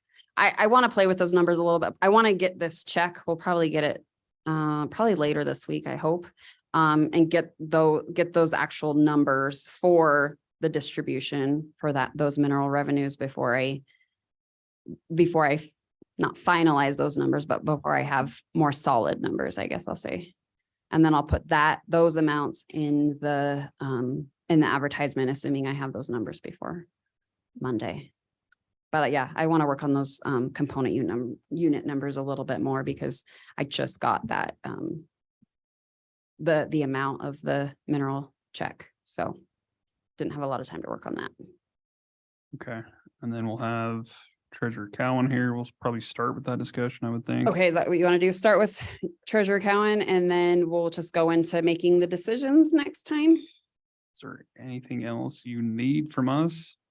I just need you to study and figure out where you want to go. And then next time in 2 weeks, Mr. Chairman, tell me what do you to put in want there. to maybe schedule a day after the next meeting just in case we run over, or do we want to go into all hours of the night and just get it done? I mean, if it takes us 3 hours, great, then we don't need to follow up on the next day, but I'm just Yeah, worried that's that we're. kind of what I was getting at. I mean, I'm open to suggestions, but obviously I think we don't liaise to everything out there, but certainly county core and component units, we have a pretty good feel. You're going to know better than I in regards to, the areas you serve. So my thought was kind of study those that you pertain more to and, bring a suggestion back or recommendation back. we've all had time to, hear them out. And so maybe that would help speed up the process. I don't think it's a bad idea to have an extra day available. Well, Mr. it's Chairman, just by the time we know, it's too late to advertise. Right. But if we advertise it and then skip it, it's no huge deal. one concern that I would have is we haven't had a real discussion on capital. I don't believe. Have we finalized what capital we are going to actually, We haven't. Do you want to talk about capital? well, I think we need to talk about what capital we're going to include. Okay. So whether we do it now or whether we do it before we do that next. Either way, I think I Need to talk about capital. saved it so that we could talk about it if you wanted to. There it is, right there. Cause it's a separate budget now. It's not in their individual budgets, right?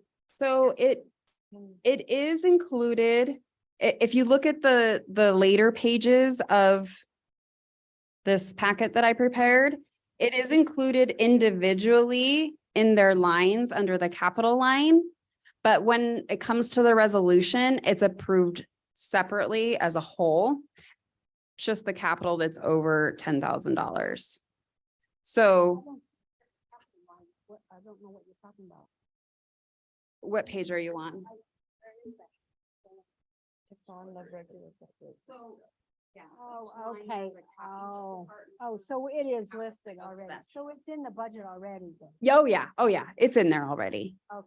It's in there already.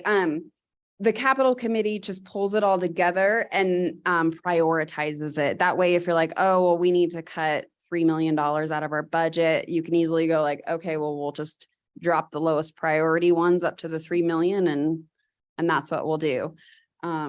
So no, absolutely. We can go over this today if you want, or we can go over it in 2 weeks from now, whatever you would like. We need the priority list so we would know where the.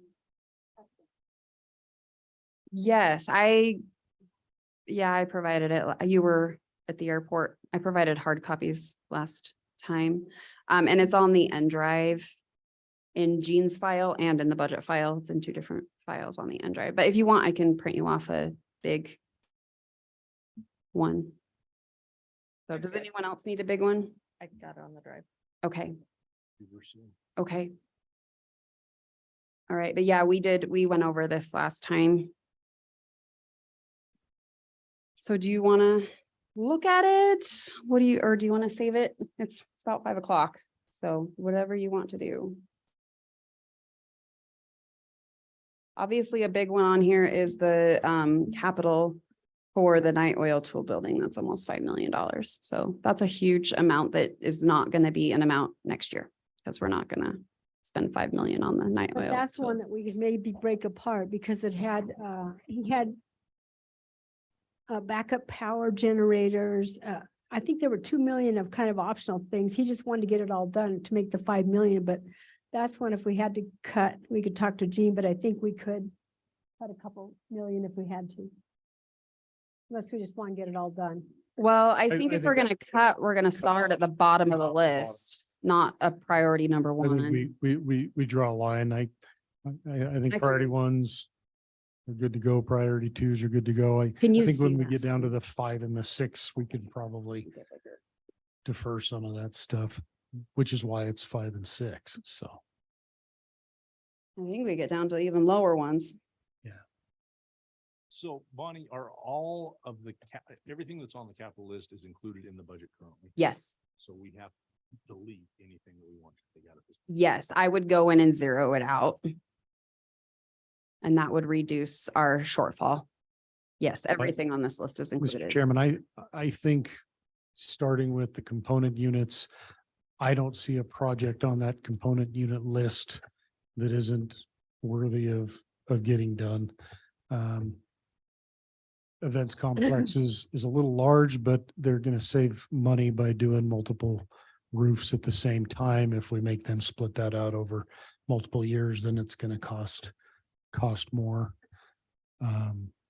That's built into their budget request though, right? Yes, that is Okay, built into that's their right. budget request. So I recommend just approving the component unit capital requests that are on the capital list.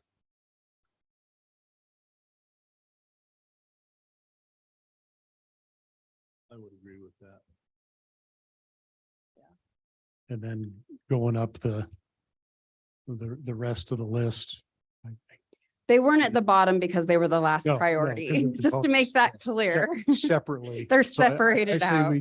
We include all of those and approve all of those, even if we're gonna make some of those entities spend some of that money out of their own reserves, but that doesn't apply to all of them. But so I recommend we approve all those, and then as we go up the rest of the list, just find a line on the ranking to cut them off.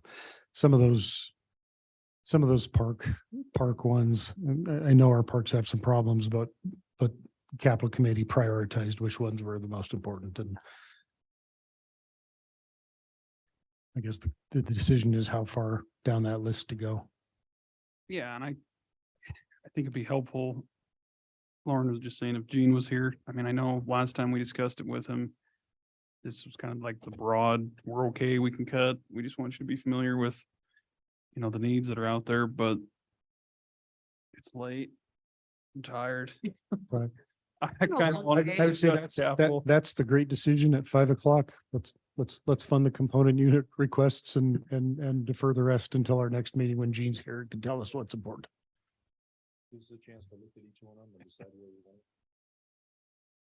want. I just want to reiterate, we got a lot of decisions to make, so. let's get It'll ready move, to go. it'll move quick though. Yeah. I mean, unless there's, Vanity total, I mean, so if you take off the component, you should take off 10 or 15, so 6. 6. So that 30 some to go. Does that help you at all? Yeah. It's not No. all over the place like it feels.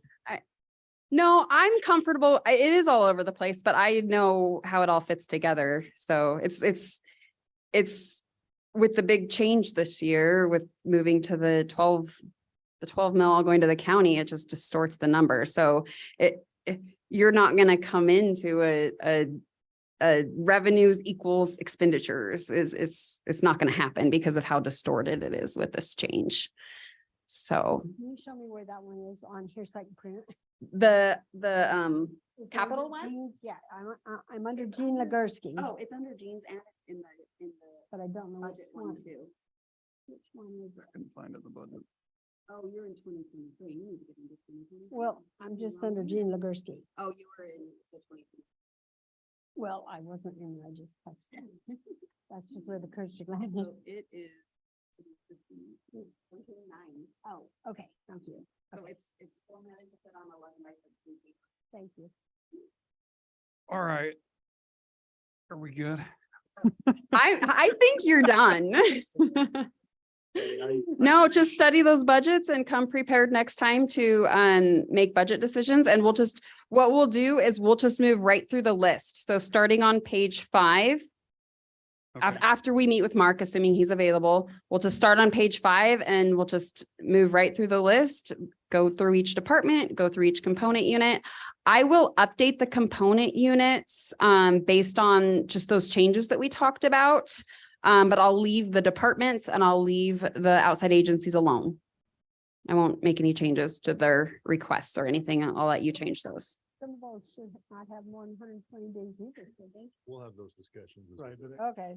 I think we need to address those one by one because They're all different. some of them have Yeah. massive outside funding sources. Right. And we can tweak that a little bit with our component units too. Because that's not a big budget anyway. It's only at 6 million, whereas the other, okay, got it.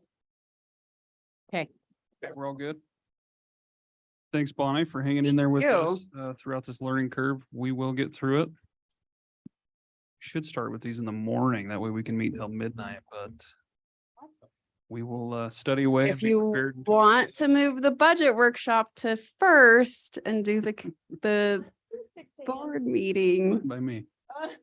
Okay, we're gonna go ahead and wrap up and. or we could start it at 8 and we'll be done.